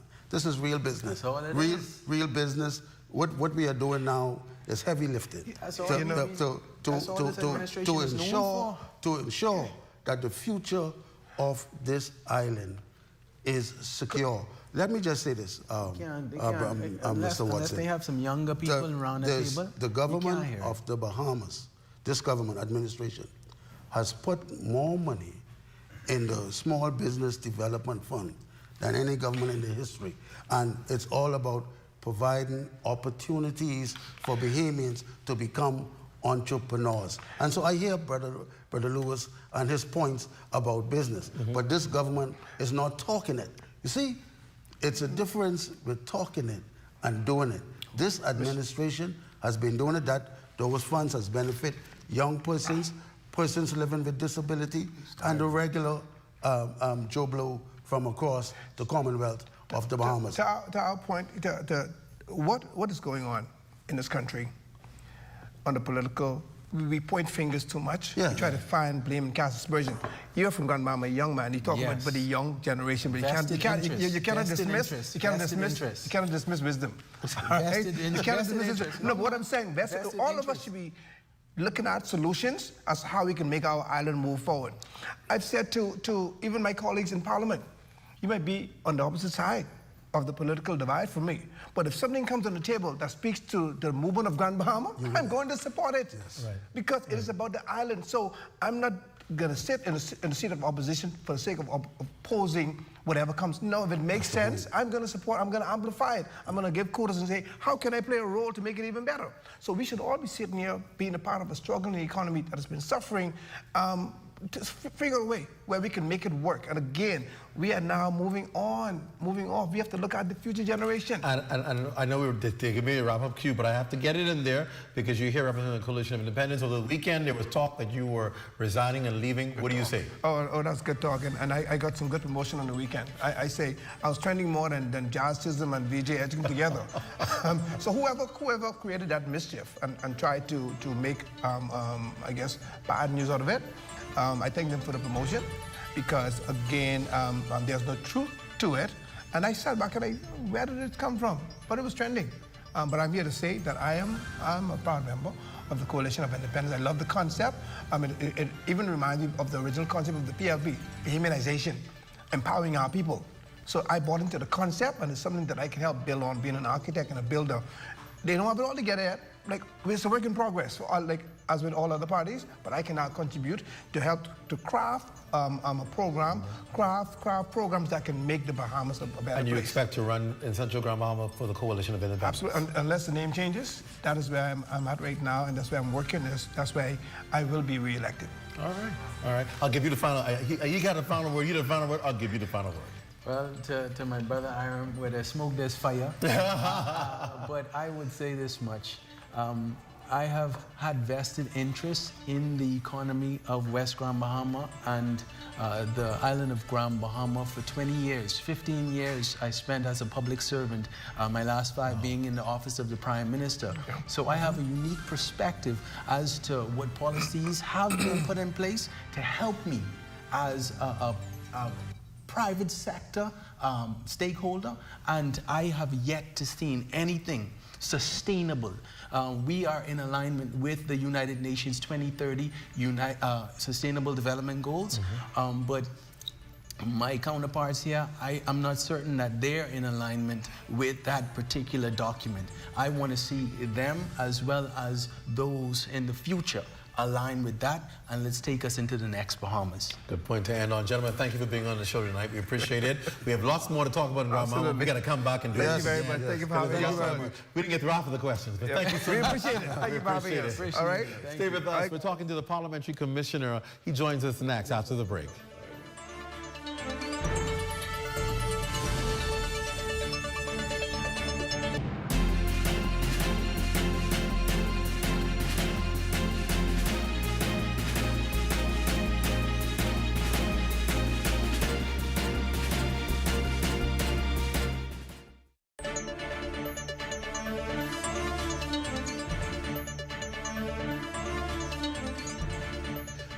Finally tonight, voter education efforts taking place on Grand Bahama this week. Officials will host 4 town meetings to inform residents about voter registration, verification, biometric voter cards, transfers, and replacements. And of course, Raven Davis has been on this story. She has more in this report. Town hall meetings commencing on Grand Bahama as officials from the Parliamentary Registration Department continue public education on the country's new biometric voter registration system. Parliamentary Commissioner Harrison Thompson says the initiative is designed to strengthen confidence in the voter register and ensure greater transparency in the process. We understand that the integrity of this process must be matched by transparency and public trust. That's why we are making every effort to ensure that voters are fully informed and that their steps involved in verification are clearly explained. And with election talk heating up across the country, Thompson says registration and verification centers are now operating Monday through Friday to make the process more accessible to voters. The locations on Grand Bahama for verification and registration are as follows. The Parliamentary Registration Department in the Wynn Building downtown between 9:30 to 4 p.m. and from 5 p.m. to 8 p.m. Secondly, the Parliamentary Registration Department at the Obadiah Wilchcombe Complex in 8 Mile Rock from 10 a.m. to 4 p.m. and from 5 p.m. to 8 p.m. Additionally, we have opened up some satellite stations throughout Grand Bahama. One at the Church of God, Hawksville, Eleuthera Drive from 5 to 8 p.m., the Pro Cathedral of Christ the King from 5 to 8 p.m., the Church of Christ Apostolic, Pioneers Loop from 5 to 8 p.m., and Mary Magdalene Anglican Church in West End from 5 to 8 p.m. He says the verification process is straightforward, giving voters a chance to confirm their information, correct discrepancies, and if they choose, securely transfer biometric data from their passport to the voter register. Thompson notes that the process is safe. Any biometric data transferred to the register will be handled with strict security protocols and will only be used for the purpose of voter verification. There will also be a paper backup of the register, maintained to ensure that no disruptions occur during election operations. Now officials stress that no island will be left out of the process, confirming that additional town hall meetings will be held across all family islands. As for where the team will head next, a final determination will be made by the end of the week, with Bimini or Abaco among the possible stops. For the Bahamas Tonight, the Northern Edition, I'm Raven Davis. Thanks a lot, Raven. Well, joining us now is Parliamentary Commissioner Harrison Thompson. Sir, thanks for being here. I'm saying welcome to Grand Bahama because we're in Grand Bahama. Both of us are from the capital. But good to have you here tonight, sir. But I served here for 2 terms. So you're more Grand Bahama than I am. Okay, so let's jump right into it. I hear you talking in that piece there about biometrics. Are we going to be using the electronic voting system for this election? No, sir. Okay. We would continue with the same system that we have used over the years. The only thing we plan to change for this election is for you to have your biometric card. But the voting process will remain the same. You'll come in, you identify at the polling stations. The presiding officer will read you the instructions, and then you get your ballot, your paper ballot. You go in the booth, vote as normal. Come out, you dip your finger before you go. Now, when I was in Suriname, they dipped the finger after they came out, but we dip the finger before you go. They make sure in Suriname, when you finish voting, before you leave the polling station, you dip your finger then. But wasn't that wise? Because that helps people not to spoil their ballots by the ink getting all over the ballot. I think that was the intent. Yeah. Maybe something we need to look at right. In the So future. we're going to have the electronic cards? We have the electronic cards. So these colored voters' cards will be a thing of the past? Not really. For the next election, if you have your purple card, you can still vote. Okay. Okay. If you don't have your biometric card for the next election, you can still vote. Now, so it's not necessary to have it? No, it's not necessary. Okay. But we want to encourage every Bahamian to try and get their biometric card. It's easier to handle, and it's have more durability, and it's safer than the paper cards. So we would encourage them to try and get their biometric cards. We're here in Grand Bahama. Talk about your presence here. I know we heard that you're going to be doing a number of town hall meetings. Why Grand Bahama? Grand Bahama, Grand Bahama is the second city. And we did 2 in Nassau already. So we thought we'd start the Family Island run in Grand Bahama and then move to the other islands. We want to ensure that every Bahamian has the opportunity to understand what this biometric card is all about, what the voting process is all about.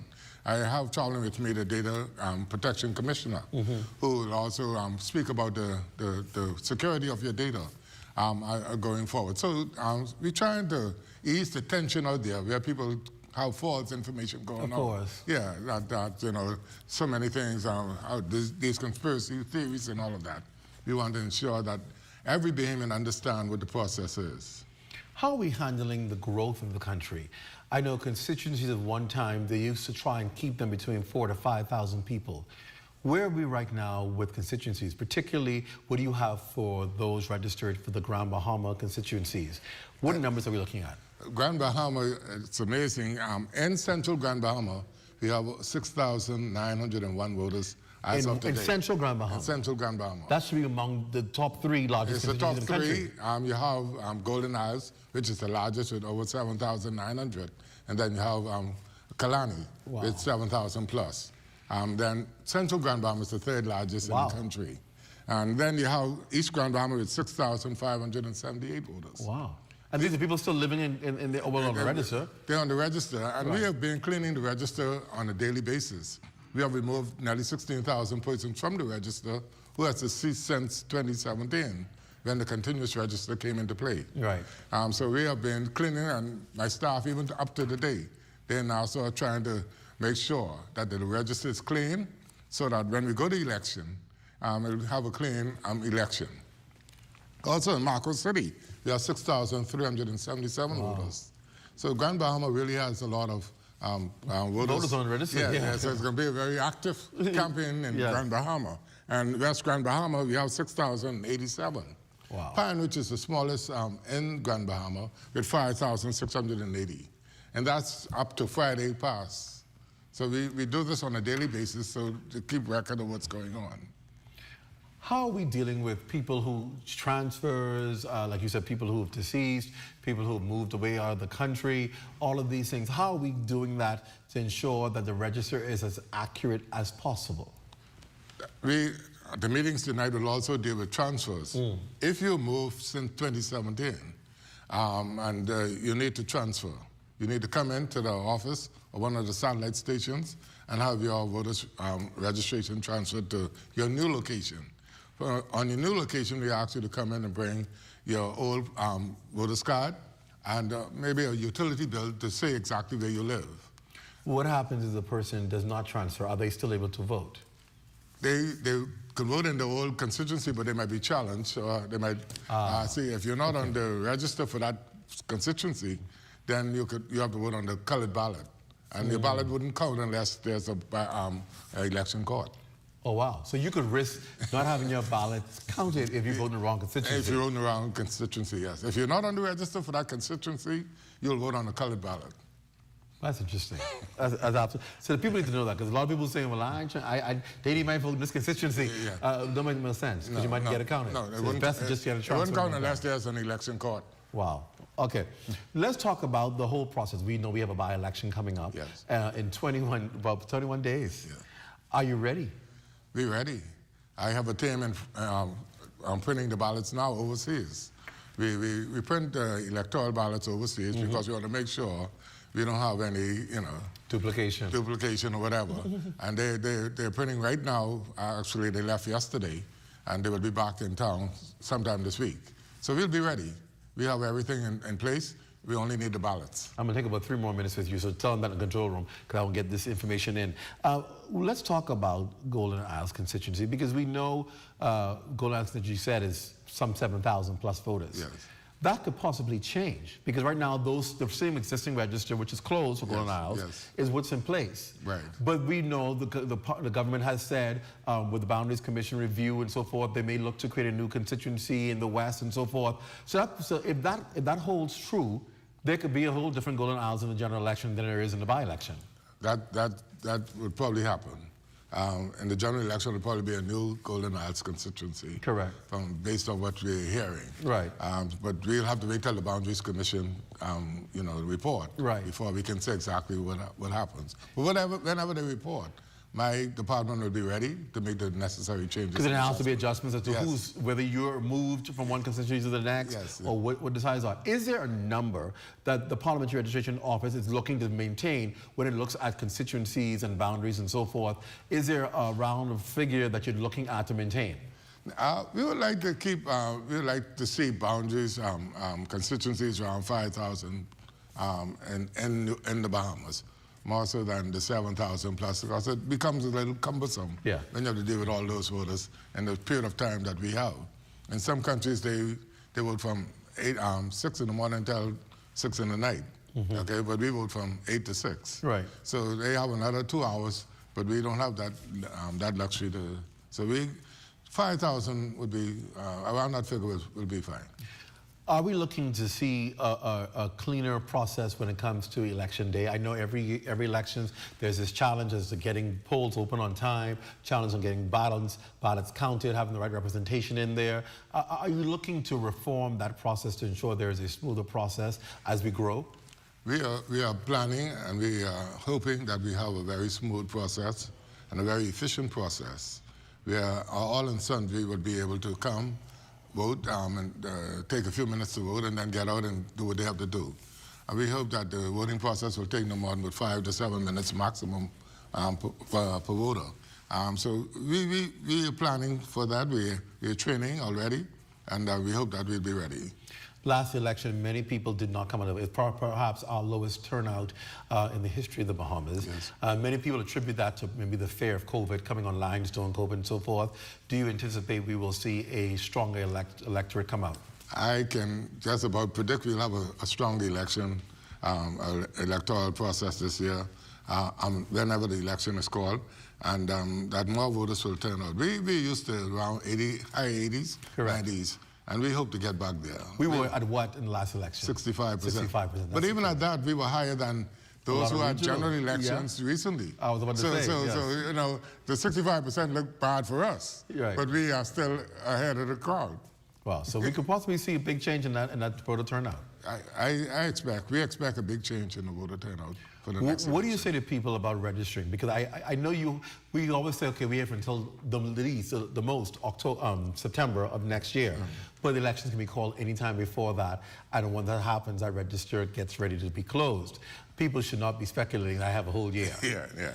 I want to appeal to all Bahamians not to speculate. If you have not registered, this is the time to do it. Right now, we have 196,000 plus 196,000 plus persons on the register, wow. Which is the highest that we've ever had. So we don't expect that much more to be registered, but we expect some people to be transferred.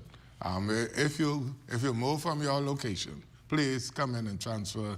Don't wait for the last minute, because when the election is called, the day before the writ is issued, the register closed. Well, there you have it. You can say you didn't hear it. Mrs. Thompson, thank you. It's always a pleasure. I know your work is cut out for you for the next few months, and thank you for your service to the country. And additionally, I also meet with the pastors tomorrow, all the pastors in Grand Bahama. Then on Wednesday, I meet with all the heads of government departments. We want to make sure that everybody get the message. Awesome. And everybody understands. So if you're a pastor, you're meeting tomorrow with the Parliamentary Commissioner, and if you are head of government, you're meeting on Wednesday. So make sure to be a part so you can say you did not know. Parliamentary Commissioner, it's always a pleasure having you. Thank you. It's my pleasure to be here, sir. All right, and that does it for the rundown. Be sure to stay tuned to the ZNS network for the Bahamas tonight at 11. It's the final newscast of the night. Who's reading tonight? LaDawn Davis is in for Corval Pyfrom, who's traveling, so she'll be reading the 11 o'clock news tonight. Remember, only one place covers the Bahamas better than the sun, and that is the ZNS network. For all of us here, I'm Clint Watson. Thanks for joining us. We'll be right back here in Grand Bahama tomorrow night. Good night, everyone.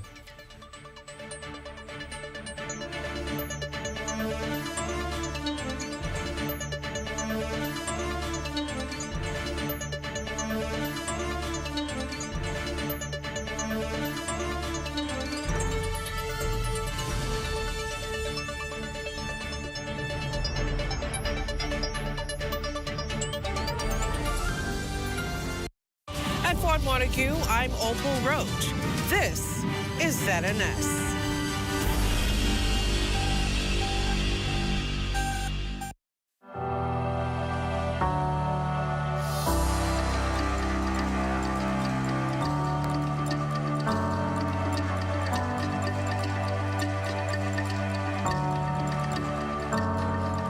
I want to start this way today. Hey, taking social services to the people. You know, believe it or not, this is one of the exciting opportunities that we love to be where the people are. And perhaps this is an untraditional way of how we are going to, with the mission of the social services, to move us from dependency to self-sufficiency to economic empowerment, because poverty is not our natural environment. And we cannot move and be lifted to that mountaintop experience unless we are equipped to be rulers of industry. This is so important today because what we have are small business leaders who understand the power, the value, the necessity of being trained. Wealth is in knowledge. I'll never forget. There's a gentleman I know. His name is Hollingsworth, Al Hollingsworth. He does the packaging for Procter & Gamble, DuPont, General Mills, and one day he called me and said, that's in the fax days, when you used to fax. Yeah. He said, I'm sending you some information. I said, okay, I'm gonna let my secretary get it for me. He said, no, I'm sending you something confidential. Always remember, wealth is in knowledge. And perhaps we have an anemic small business community because we do not have enough of an appetite for knowledge. We have a group of people. I am so impressed by the number of small business leaders in this nation is here today on a Saturday to invest in knowledge. Obviously, you're not able to be here, so it's best that you stay tuned because it's not going to be the kind of traditional approach that we are taking. And we always have to know the purpose of a thing. So they're not just a background. Even though they make a good background, right? Give them a round of applause. Absolutely. But you know, everything is just so symbolic because God introduced himself as a team. But somehow we have been open to allow error to invade our culture to believe that only me could do it. But God introduced himself as a team, and the more we can identify the team members who share your vision, who share your values, the people who are not going to steal your idea, in other words, or steal your money because they think you making too much money and they helping you make it. I identify with anybody in here? Yeah, no, that's real. That's not real. No, we talking about the real things. And so, we have Miss Cheryl Knowles. Yes, ma'am. She's in charge of the NGOs. And if you look at it, I like to always model the principles that I share from the Success Manual for Life, the Constitution for Kingdom Citizens.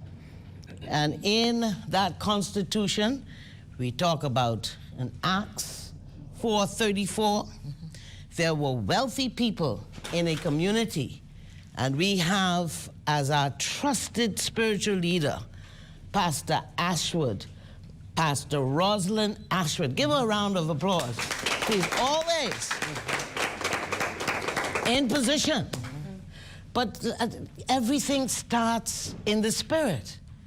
And so in Acts 4:34, there were some rich people and they would sell one of their houses. Listen, one of their houses. That means they had plenty. They didn't leave themselves poor. They sold off some of their assets. But now what we're gonna do today, we have the banks that are gonna be with us today and equip us with how we can approach better. And I'm saying that I'm gonna call those people who sold one of their houses, I can call them the NGOs. That's you. That we are bringing the NGOs together so that those of us who are undercapitalized in our business can be empowered with the wisdom and knowledge to act for better success. But also, you know what the other thing, you know, another part of that is? You need the money, you need the relationships. And so, welcome to taking social services to the people, and tell us a little bit about what you want to achieve.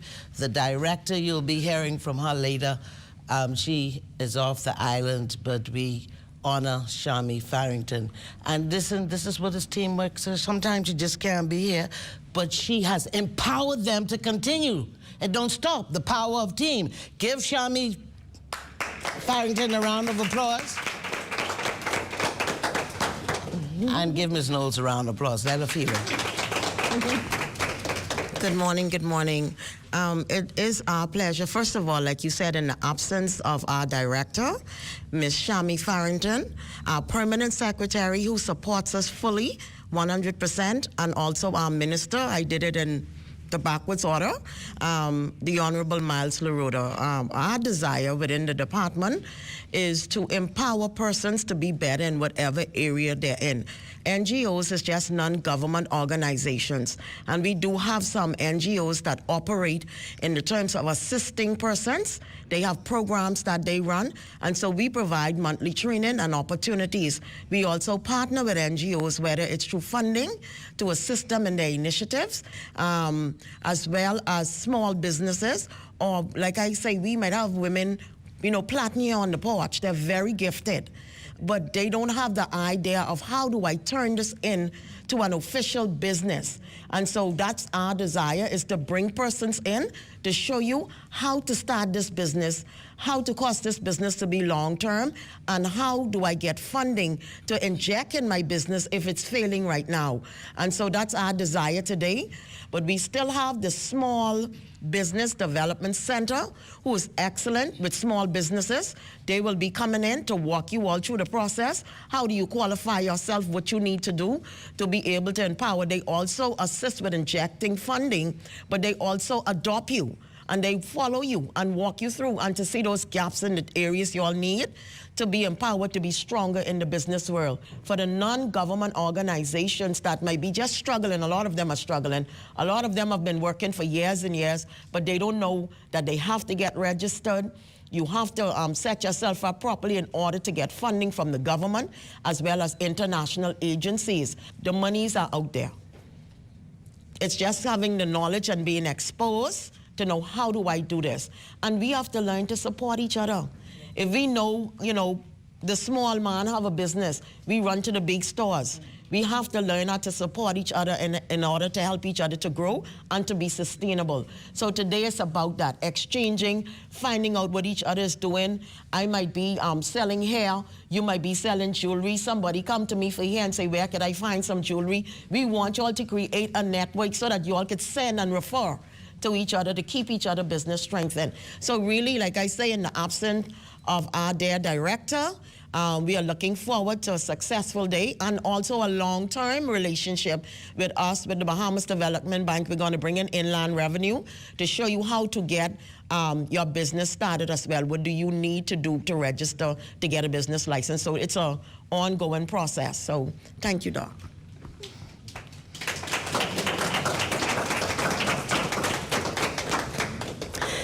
Ms. Roberts is the training, and I just honor you so much. And we talked about in the beginning about the value of training. What are you trying to achieve in your department? Tell us what your vision is and why this day is important to you. Okay, the main thing that we try to do in this department in terms of educating our community or anybody living in the Bahamas is to empower them, first of all, make them aware of things in the community or things that might be affecting us in the community, so that they can become engaged and as well as be trained in certain areas. So we do trainings in terms of schools. We go into the school, we go into businesses, any place where a training is needed, that is where I come in. And we as a technical team work together to make sure that that training is impactful and informative. So by the time you leave us, you will be able to train others in most cases, or have the information that you need to pass on to others. And if I may, Miss Martha Hannah Smith, who is in the audience, she is one of our trainers. She's been... she's a little shy. Tell them what you do, Miss Martha. They saying shy where? I don't know. Let's see. I'm not shy. Oh, no. Yeah, what's the experience been like in terms of training, going into businesses, classes? Great, great. The last training I did was the one for senior citizens, where I did at the Edmund Moxie building, and I was so pleased to see the turnout. What did you train the senior citizens on? Oh, we did tie and dye. Okay? Tie and dye? You mean the clothes? Yes, using different mediums. For example, onion skin. For true? Oh, my gracious. Beautiful. Wow. Right? I'm just looking for some purple onions now, if I can find some of the skin. That's all I need, right? So we did like T-shirts, aprons. We did like bags, like handbags and so on. We dye all of those, and they were really beautiful. But of course, on my business side, since I'm standing here. You don't play? No, ma'am. Okay, let me tell you that I've been nominated on Saturday night, Agri-Processor of the Year. What? Come on. A little louder, give her a round of applause. That is amazing. I just want to say for agri-processor, let me say something. Agribusiness is the new frontier of opportunity around the world. The whole notion of agriculture and fisheries and other related systems tied into agriculture, that's a thing of the past. Most people understand that when you want wealth now, you better try hard to find out where those systems are connected, because food security is like national security today. So let's give her another round of applause. Okay, someone didn't hear me. I said Agri-Processor of the Year, okay? That is awesome. I do jams, I do jellies, pepper sauces. I mean, it's too many to really name right now because someone else needs a chance, okay? But I am willing to train others. I assist social services at the Flamingo Garden Center every Monday, where we do jams, breads, cookies, culinary, let's say culinary, okay? And also we have the Women's Club, so we do like jewelry. Because you see, I'm well-rounded. That's fantastic. So what we're doing in terms of what we're doing now is we can see the gifts and talents that's in here. And when we take a break, we're gonna hear from some of our small business leaders what their challenges are, what they want to get out. I might cut a piece of banana bread that I got. I don't know, if I walk around enough, I could just run some of that weight off. But stay tuned, we'll be back in a moment.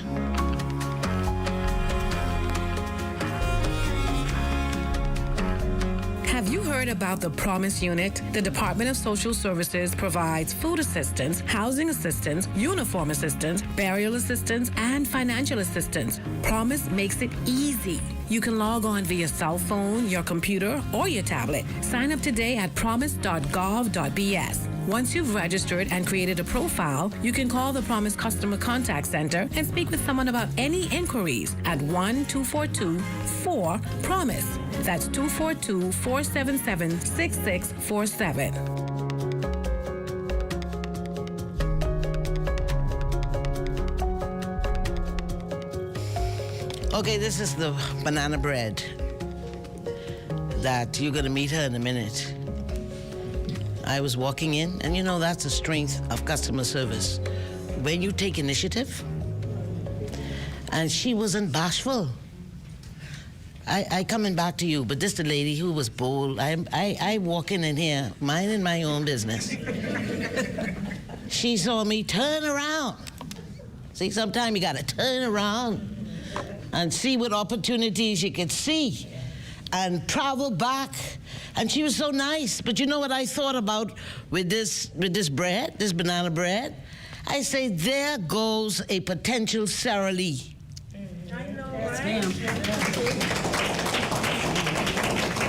We have to encourage our small business leaders. Oh Lord, my earring fall off on the camera. Take a little cutaway there. Let me put it back. Who tell these earrings fall down? I can't take it. Unreal. Suppose I was live for true. All right, it's fixed now. Let's go. You got your little cutaways. Yeah. So you know, I think we're in a season now where we have to know that the principle of greatness is to start small. Start just where you are, from your home. I had a gift store, the first gift store in Radisson, it was called at the time. And I can tell you, the greatest sales that I got, I had it for 20 years. I only closed it down because of 9/11. And it was very profitable. First year I lost business, and 9/11 was the only time I lost business. But what is my point? My point is that every Bahamian product that I put in that store went the fastest. And so we have to think about not only what we can do in our neighborhood, but the quality of the product was world class. So I can eat a piece of this bread. I can hold on to it and look, and it look good. It's good. Y'all, let me see the hands who tasted it before. I never tasted it, but I taste Miss Hannah here. Yeah? Hold on, let me. So the one that she made was off the hizzy. You know what I mean? Off the chain. Miss Hannah. Yeah, let me tell you. I just came back from Panama. And, you know, they cook good, all right. But when you start looking at Bahamian and tasting that, hey! But we just have to believe in each other more. That's all we gotta do. We gotta don't just say she making too much money, he making too much money, I want to make him make no more money. And then we have to be honest in our dealings. Stop putting less flour so you can make more money. What's your name? Samuel Roll is the name. Samuel Roll. And there's nothing I like better than to see young men. We have some of the greatest men in our country, but we spend a lot of time talking about the negative. Yes. There's not a time I go into any store and a man is following me that he don't say, hold on, let me get that door for you. You all ever had that experience? Yeah, we take these little things for granted. That's right. Yeah, I say we got the best men, and they still cooking everything. Better than me, hey? Give a round of applause to the man. What's your name and what business are you in? My name again is Samuel Roll. I have a cleaning business and also a baking business. I have learned from my father, Bishop Lawrence Roll, how to bake. I call it Mr. Roll. I call it Mr. Roll, old-fashioned baking, flour cake, potato bread, pumpkin bread, and etc. and etc. I also have a cleaning business where I do window cleaning, commercial, residence, residential cleaning. That's me. What would you like to get out of this seminar? I would love the knowledge, the wisdom to empower other persons who also timid to start their business. And also I can share it to church members, my comrades, police officers, armed officers, just to empower them, because it goes beyond just having a regular job, a 9-to-5 job. You also need a second income. There's honor in honest labor. And we have, for too long, diminished the value of cleaning services. Before God put us in His presence, He cleaned up the environment. I mean, there's so much money in there. And you got a good legacy. The great Bishop Lawrence Roll, you're a little better looking than him. Yeah, yes. What is your name? Good morning, how are you? Good, how are you? Wonderful. You're probably watching us in the morning or the evening, but who cares? It's some information. Right. I'm Dr. Janelle Cambridge. I'm a certified reading specialist, soon to be dyslexia coach. I'm a professional learning and development trainer. And so anything success you wanted, you needed, soft skills, life skills, I'm the person to call. Isn't that, do you find that there's a lot of problems with that population of dyslexic students? Is that a growing need? I think a lot of times if you recently listen to our national examination scores, when I went on Facebook, everyone, the comments were so negative. Oh, we're still at a D average. But we're not at a D average. We're passing. And some students sit down in the classroom every day, and it's not that they're not getting it. It's just that they need the skills. They need additional skills. And that is where I come in. I take the students out of a large classroom environment, bring them in one-on-one, and within 10 weeks, if parents are consistent, you will see the results. The Bahamas is one of the greatest countries in the world. We're the smartest when we decide to be smart.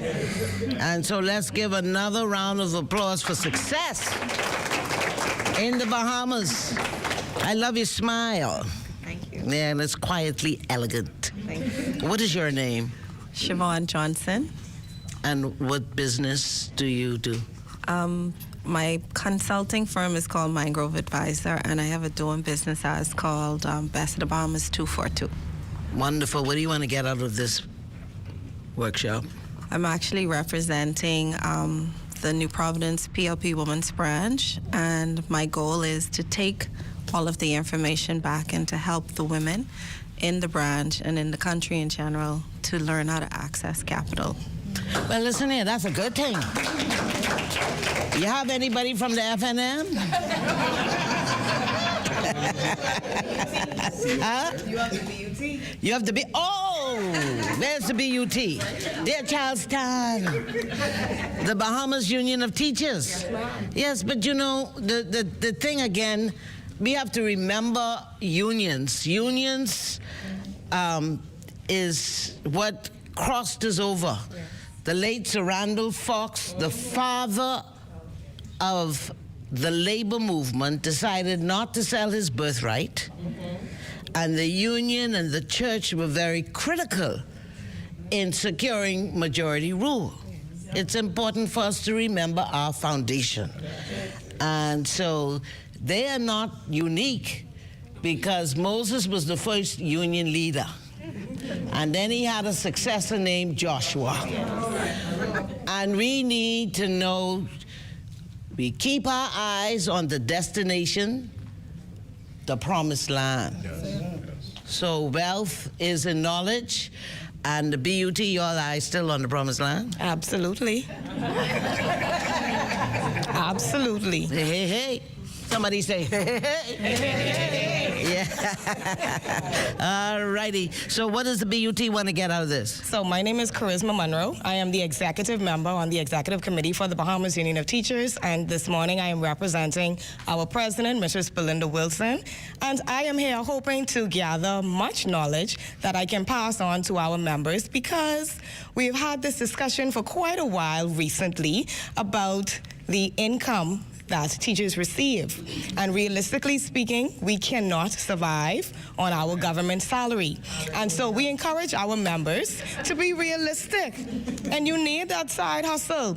And so I am here to get the knowledge so that I can share it with our members on how to not only start that side hustle, but also make it flourish. So you have multiple streams of income. Work on something in the morning and work on something in the evening, because you don't know which one coming through first. And that's before we finish this segment. I can still get to this banana cake, because before we, banana bread. But, you know, I can let them taste it and see if at the end of the show. But you know what? I just want to do one more before we meet the president of the Business Professional Women. And may I be bold enough to suggest that part of the challenge of economic empowerment for women is women working together to help each other become economically empowered. But I was particularly drawn to, how you doing? Miss Gloria Brown. Then, you know, come up here. It's because I'm too slim to get through that aisle right there. Yep.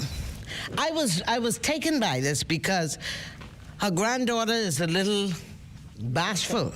Yes. But I was in New York and sitting with this billionaire, and she said to her son, "What do you think I should say with this presentation I'm making for another $1 billion contract?" Now, I'm trying to figure out how many old zeros that was. I ain't thinking about that. And when that 8-year-old started talking, I started sliding down in my chair and say, "Please don't let her ask me." Because that young man was so programmed. And let me tell you something. Oh, look at her sweet little things. So let me show you something. When he answered, she said, "Oh, one day you can be the Prime Minister of the Bahamas." You know what he said? "No, Mommy, I don't want to be the Prime Minister of the Bahamas." She said, "Why? Why you don't want to be the Prime Minister of the Bahamas?" He said, "The Bahamas is too small." Wow. How about that? That's huge. Yeah? Say, "One day, I will be the president of the world." I like that.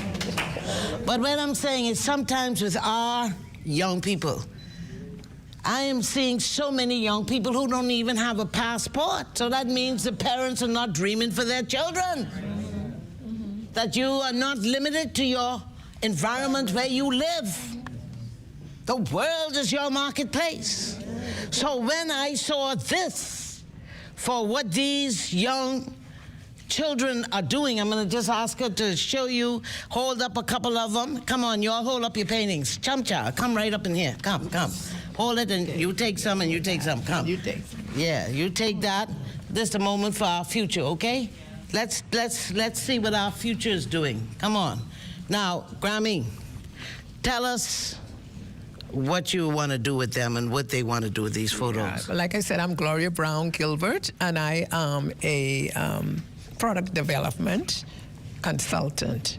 And so we all have gifts. God gave us gifts, but then how do you develop it? And so that is something I would look at and see what we can do with the gift that God gave you.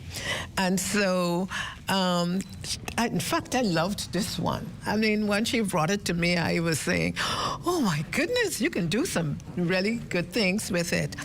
And so what I did was I looked at how could we develop this.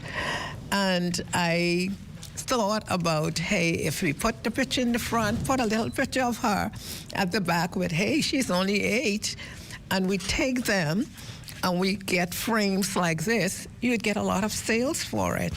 And so she would start out as a business person. But then I looked at it again and I say, hey, how about making a fan? Okay? And it's, so you take a photo, pictures, and you make a fan. So my job is just whatever God gave you. And we were a part of Princess Court. We haven't, she brought a lot out of them, both of them. I saw a painting being auctioned now for Picasso for $10 million. It looks something like one of them right there. Just as we take the break, I really want to celebrate. You talked about the Princess Court, and it's good to have people be grateful, because this is the founder of for New Providence, for Princess Court, and she's raising up all these young ladies to be virgins. Amen. Isn't that something? Yes. Yes, in a world where I think we should. That is. Stay tuned. We'll be back in a moment.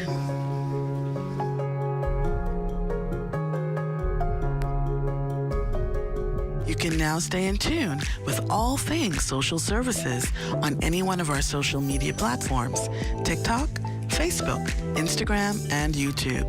Also, missed any of our Taking Social Services to the People programs? No worries. Subscribe to our YouTube channel, The Bahamas Heartbeat, to watch all of our programs and special content. Social Services is the heartbeat of the nation, taking our clients from dependency to self-sufficiency to economic empowerment.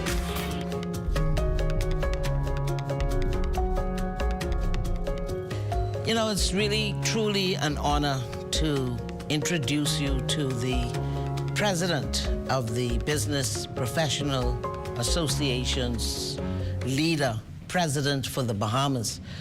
The Business Professional Women's Organization was here in the 80s, led by the late Lady Rowena Finlayson.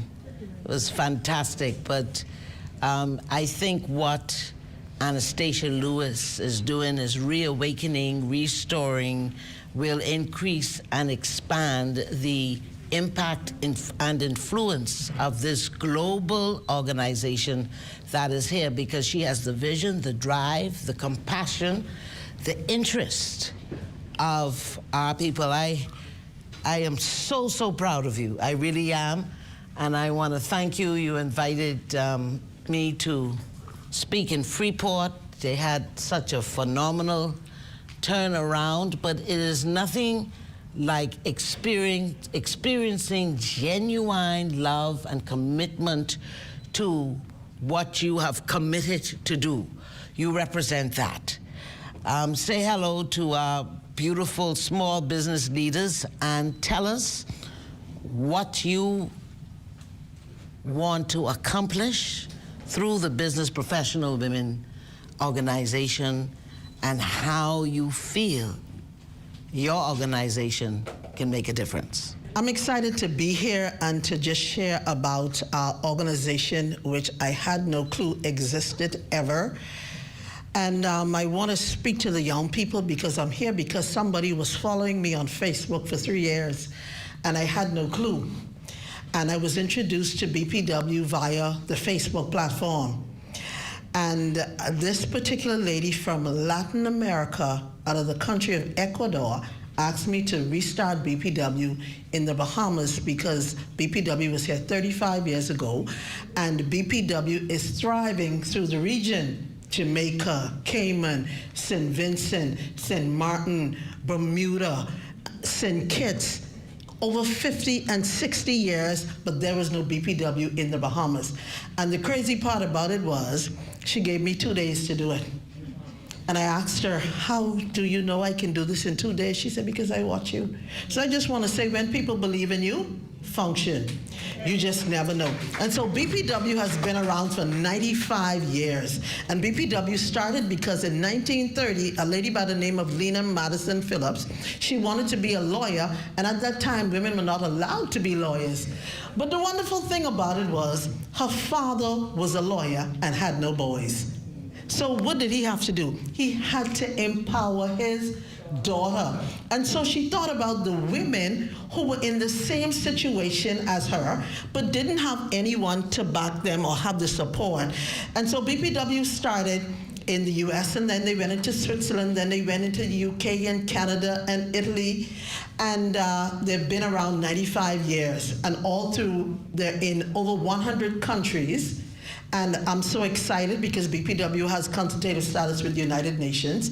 And the lady by the name of Esther Heimer, she was the lady who helped to form the formation of CSW that is celebrating 70 years this year, 2026 coming up, that women go to every single year in New York. And so we're excited to be here to restart BPW in the Bahamas, business professional women. And so our job is to cater to the business professional woman. You can be an entrepreneur or you can be someone who has to get your career to the next level. We are here to help. And so I'm excited now, but at first I didn't want to do it because I'm like, God, you are not fair. Because this year I turned 50. And I've always wanted to do business, and I've been in business for 16 years, but no one has ever reached their hand out to me. And so I said, God, why are you asking me to help people and nobody ever helped me? That's a good question. Is that fair? And so the thing about it is I wrestled with it, and I know I have to do it because when something is in your spirit, you cannot sleep, and you will not sleep until you get it done. And so I was installed on the 27th of April last year, and then they sent for me in the UK, and I sat with a lady by the name of the late Sylvia Perry, and she sat me down and she explained the entire organization to me, and she showed me pictures where BPW had a conference here in the Bahamas in 1989 over to Atlantis. You was there. And we just met this lady here. Her name is Betty Roll, that's what you said? Yes. Betty, the same one would give you the bread. Yeah. Betty said that she was in BPW. So we have to sit with her and see exactly what happened. But I have here, I just want to repeat BPW collect to us because we as women, I always tell people the men are never our problem. The men are not our problem. Not in this country. And so we sometimes don't have what we're supposed to have is because we don't build one another. Okay? And so this is the BPW Colette, and we are getting ready to launch a BPW here in Nassau, and then in Eleuthera, Exuma, and Abaco, and have clubs to basically support. So if you're in business, we have membership of 50 in Grand Bahama. So those persons who are in the club, if you're in business, you automatically have 50 customers. That's how it works. That's it, and that's all. So this is the BPW Colette, and it's crazy. I just love it. I mean, crazy in a good way, you know. And it says, keep us, O God, from pettiness. Let us be large in thought, in word, and in deed. Let us be done with fault finding and keep off self-seeking. May we put away all pretense and meet each other face to face without self-pity, without prejudice. May we never be hasty in judgment, but always generous. Let us take time for all things. Let us grow calm, serene, and gentle. Teach us to put in action our better impulses, being straightforward and unafraid. Grant that we may realize that it is in the little things that create differences, but that in the big things of life we are one. And may we strive to touch and to know the great and the common human heart of us all. And, O Lord God, let us not forget to be kind. So that is our BPW Colette, and we want to really embrace that. And in business, my niche in business is leadership, and what I want to do with regards to BPW, along with the funding for the women in business, we have also just signed a twinning agreement with the UK on Go Green and business sustainability, because we have to realize that we have to take care of our space here. And when our UK president came here, she was almost crying because of all the plastic bottles and all the garbage, and we have to be so concerned about climate change and the environment. So our job is to duplicate all of the projects that have already been done globally. We don't have to reinvent the wheel because the organization is a global organization. And so I have with me today my second vice president, Mrs. Lajelfa Adams. Her niche is education, and she's on the International Standing Committee for Business Education education and technology. So she's on that committee with women from all over the world. And they put me on agriculture. And they told me I don't need to know nothing about agriculture. All I need to know is that we need to eat. So I don't need, as long as I'm in position, I will learn. And so we also have standing committee members on the environment and also projects. We connect with women from all over the world. And whatever projects that have already been done, all we have to do is duplicate them. We don't need to reinvent the wheel. There's nothing wrong with copying, just copy the right cat. And so basically my niche is in leadership, like I said, and I basically teach on, especially for women, mastering emotional intelligence. It's not that we cannot compete with the men, and we don't have to compete with men. All right? And it's not that we are not on the same level as far as education. It's the emotional intelligence part of it. Because men can come together, $2 billion on the table, they're getting that money. Amen. Women, if I call your head picky, because the deal on the table and you don't like me, we ain't getting that. Have nothing to do with men are not our problem. Deal with her after we would have gotten the $2 billion. You understand me? And so we have to understand that emotions have nothing to do with the matter at hand. Is the project a good project? Yes or no? And so take your emotions out of the equation and understand that this is the benefit of us all, because we need each other. I don't have everything. Dr. Debbie doesn't have everything. Sister Margot doesn't have everything. Pastor Asper, that's what your name is? Pastor Asper, she doesn't have everything. Miss Betty doesn't have everything. We need to come together and do it. And especially women, we need people in the front, in the back, on two sides. Why? Because we are nurturers, we are caregivers. So if we have a business, maybe we need to step away because maybe your mother got ill or your father got ill and you need to take care of them. If you are in collaboration, your business is not going to die because you're partnerships. Yeah. We have to get it together. It's us, says me. It's me. And so in BPW, you're going to see us. And you're going to see us throughout the Bahamas teaching women that we have to build each other. We cannot be upset about foreigners that come in this country and build their own people when you can't help your sister in a business. I'm so sorry. And so when you come in BPW, we're going to teach one another that. That's it. And the Jelfa just edified you. I don't know who you are, but she said you work with her.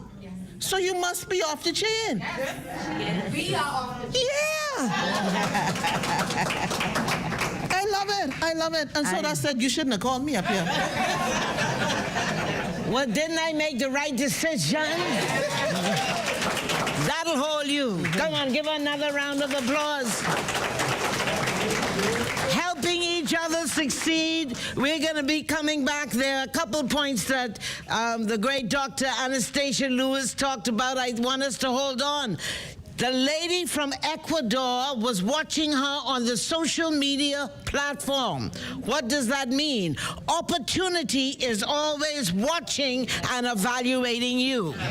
When opportunity is looking at you, what is their conclusion? Are you turning away your opportunities because of your conduct and your language? It's going around the world. It's not just being here. It's around the world. And the Bahamas is the greatest little nation in the world. Then they talked just a few minutes about funding for the environmental issues that we face. Did we catch it?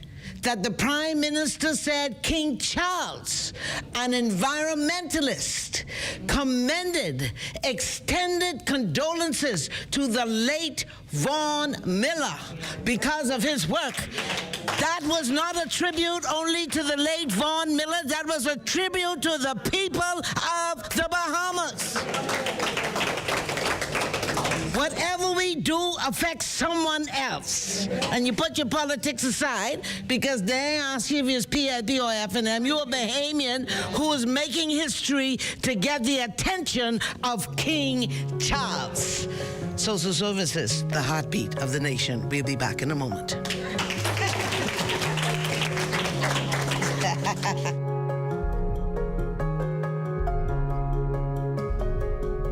Listen, there was a woman called the Virtuous Woman, and she was into trade and making wine, and you all know. And this is our speaker. And I've had the opportunity to talk to her. And the reason why I honor her so much, Miss Samantha Roll, you can come. You look so elegant. Come on.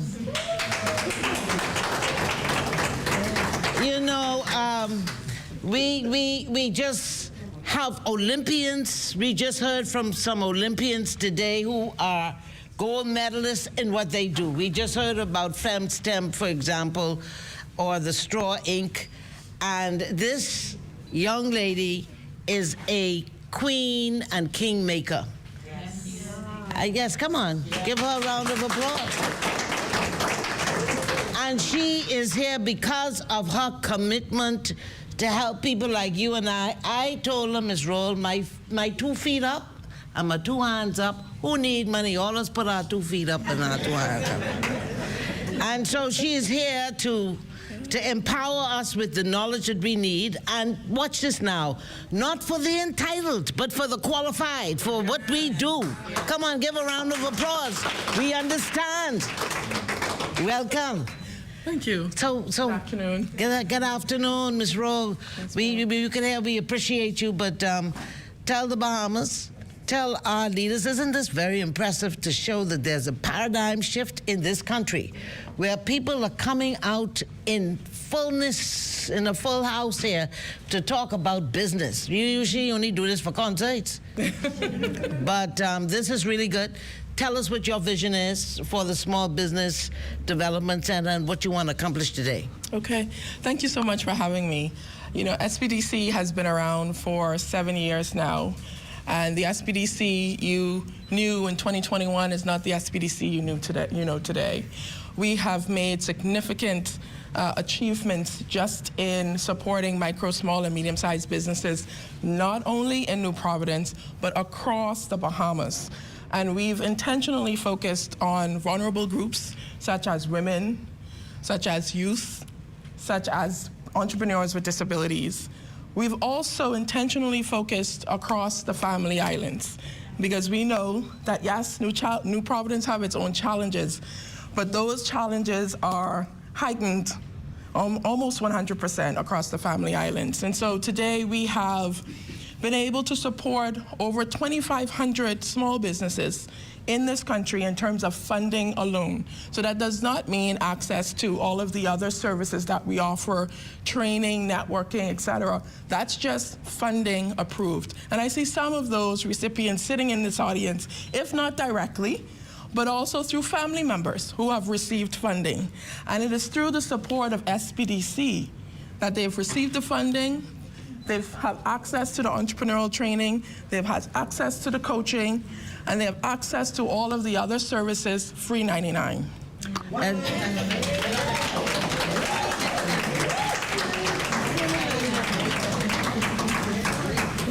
free, did you say free 99? Yes. Yeah, we've provided, we have utilized some of the experts, local experts in this country, whether they're accountants, certified accountants, whether they are mastered or experienced entrepreneurs. We've offered that wealth of network and knowledge to those applicants and recipients at no cost, at absolute no cost. Okay. Wonderful. We're going to have to close this out. Yeah, man, give her another round of applause. I see I was the only one in the room who didn't know what free 99 was. But boy, I want to get on that free 99 train. That's a good price, eh? Free 99, okay. So now what we're gonna do as we close, I want you to taste, come Miss Roll.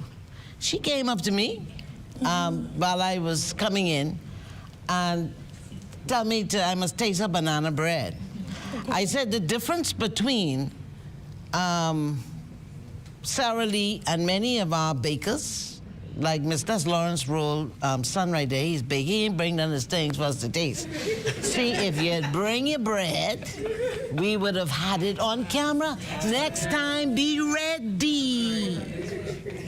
So anyhow, there's the knife. Who can cut the bread for us? Is it right there? It's right here. I want to see if it passed the managing director. I can give 5 people to see to taste it. Who can be the cut? Now, who are the hands who raised their hands? Come, ma'am. Those hands, come. Who can be the cutter? Oh, you already cut it up, eh? Oh, who can be the server? I can't do too much things at one time. Yeah, you help. Yes. Come, Miss Lewis, because you are the BPW.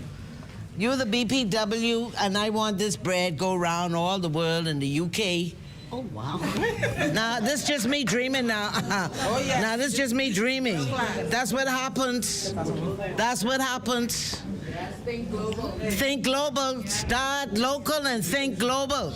And we have a paradigm shift. Anyhow, Mr. Roll, you come, let me see if it's good as yours. But we ain't not competing, we're completing.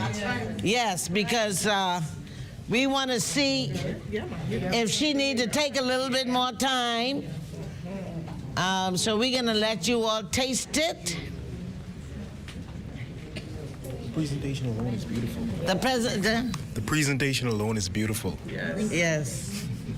Tell them while they're cutting that up, what is your name? My name is Betty Roll, Pinder Roll. I want to introduce myself as Betty Roll.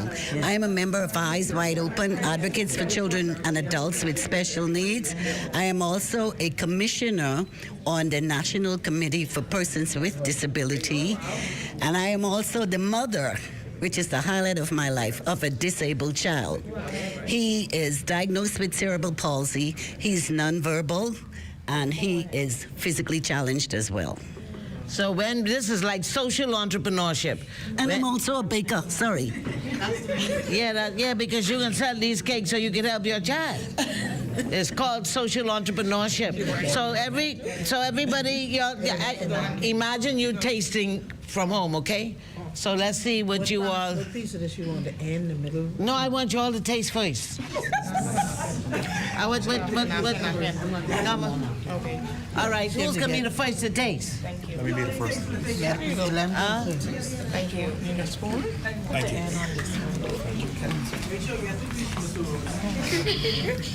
Yeah. Now you make what kind of cake? This your banana bread and what else? Banana bread, regular pound cake, guava pound cake, pineapple pound cake, and lemon meringue pies. Oh, and I need that pineapple one right there. That one right there. That sound good, eh? That sounds very moist.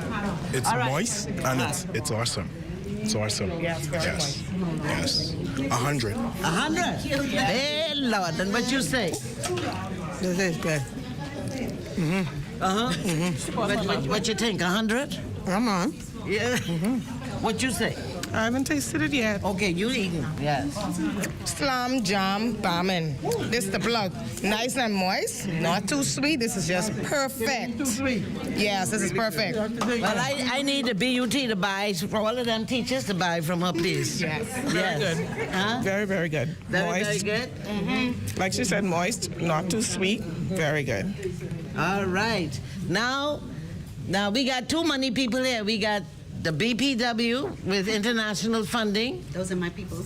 Those are your people. Okay, so you have your fraternity, and now we have another little fraternity here. Well, now this the lady at our right here. Wow. Hello. Yeah, pressure, Ms. Rowe. Hi. So I enjoyed the banana bread. I actually love banana bread.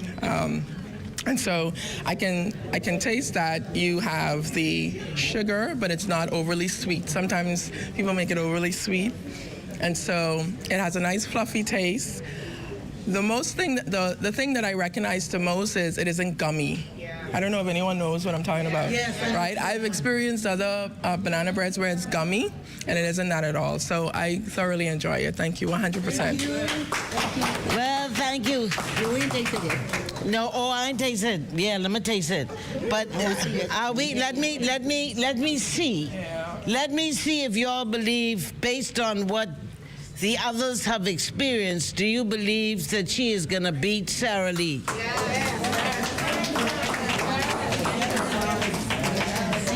Oh my goodness. Look here. Miss, we're gonna close off now, but they're gonna stay too. You're gonna stay so that we can have the full benefit of this seminar. And I wanted to end with you, Pastor Astwood. I need you to taste that. See what you taste this. Here.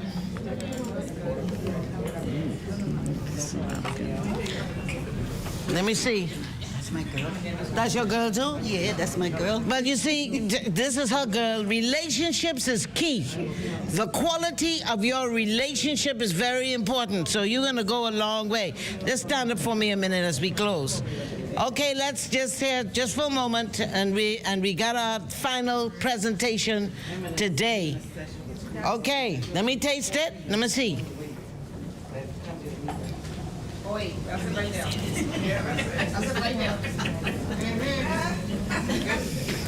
Here's the secret. I don't usually like banana bread, but this I will have with some coffee. Now listen to me. Thank you. This is a moneymaker. Can you imagine all the tourists and coming in, these 5 million tourists and stuff like that? Come on, Pastor Ashwood. What do you think?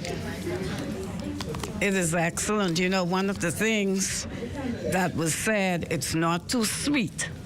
Because my plan was to say to us, those of us who are involved with preparing food and baking, we recognize that in our country, a lot of our people suffer from diabetes and cancer.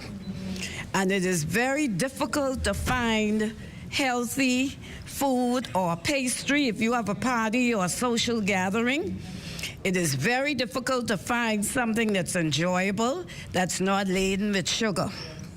And so I said this in a forum with some of the pharmacists. I said to them, we walk into a pharmacy, and what's the thing you see laden at the counter? Every chocolate, every gummy, every sweetener, anything that you want sweet, it's laden at that counter. So we have to find ways to make food enticing, and so that it could be more healthy for us as a people. All right, so I'm leaving that with you today. All right, God bless you. You know, taking social services to the people is close. Come on, I want to close with you. The new and improved Sarah Lee. We're gonna change her name. Yeah, okay. See what teamwork does? They said Betty Lee. So I want you all to remember this face. This is our new Betty Lee. Yes, how about that? If you all believe it, come on, give her a round of applause. The name of my business is Beautiful and Sweet Things. Hey, I like that. But your cake and name Betty Lee. Because we are reminded that we are as good as anybody in the world. And so we close here as we continue with the seminar and believe it feels better to help each other succeed. And this is a part of our mission and our mandate to help those of us who need some help to move off the line of dependency. We are not citizens of dependency. That's a momentary phase in our life. But we know we are moving on to self-sufficiency and economic empowerment. And we're gonna come back and you're gonna get some reports of how 2,500, that's a lot of people. Let's give a hand to the SBDC. Thanks for watching. Social Services, the heartbeat of the nation.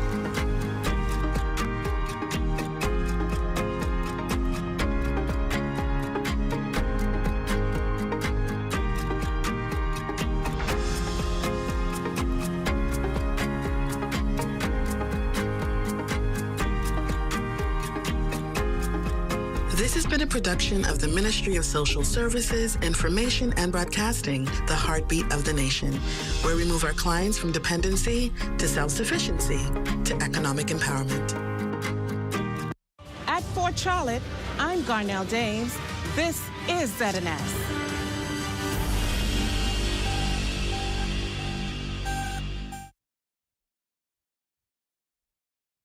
The Bahamas, a nation of vibrant islands, faces unique challenges in connecting communities and building for the future.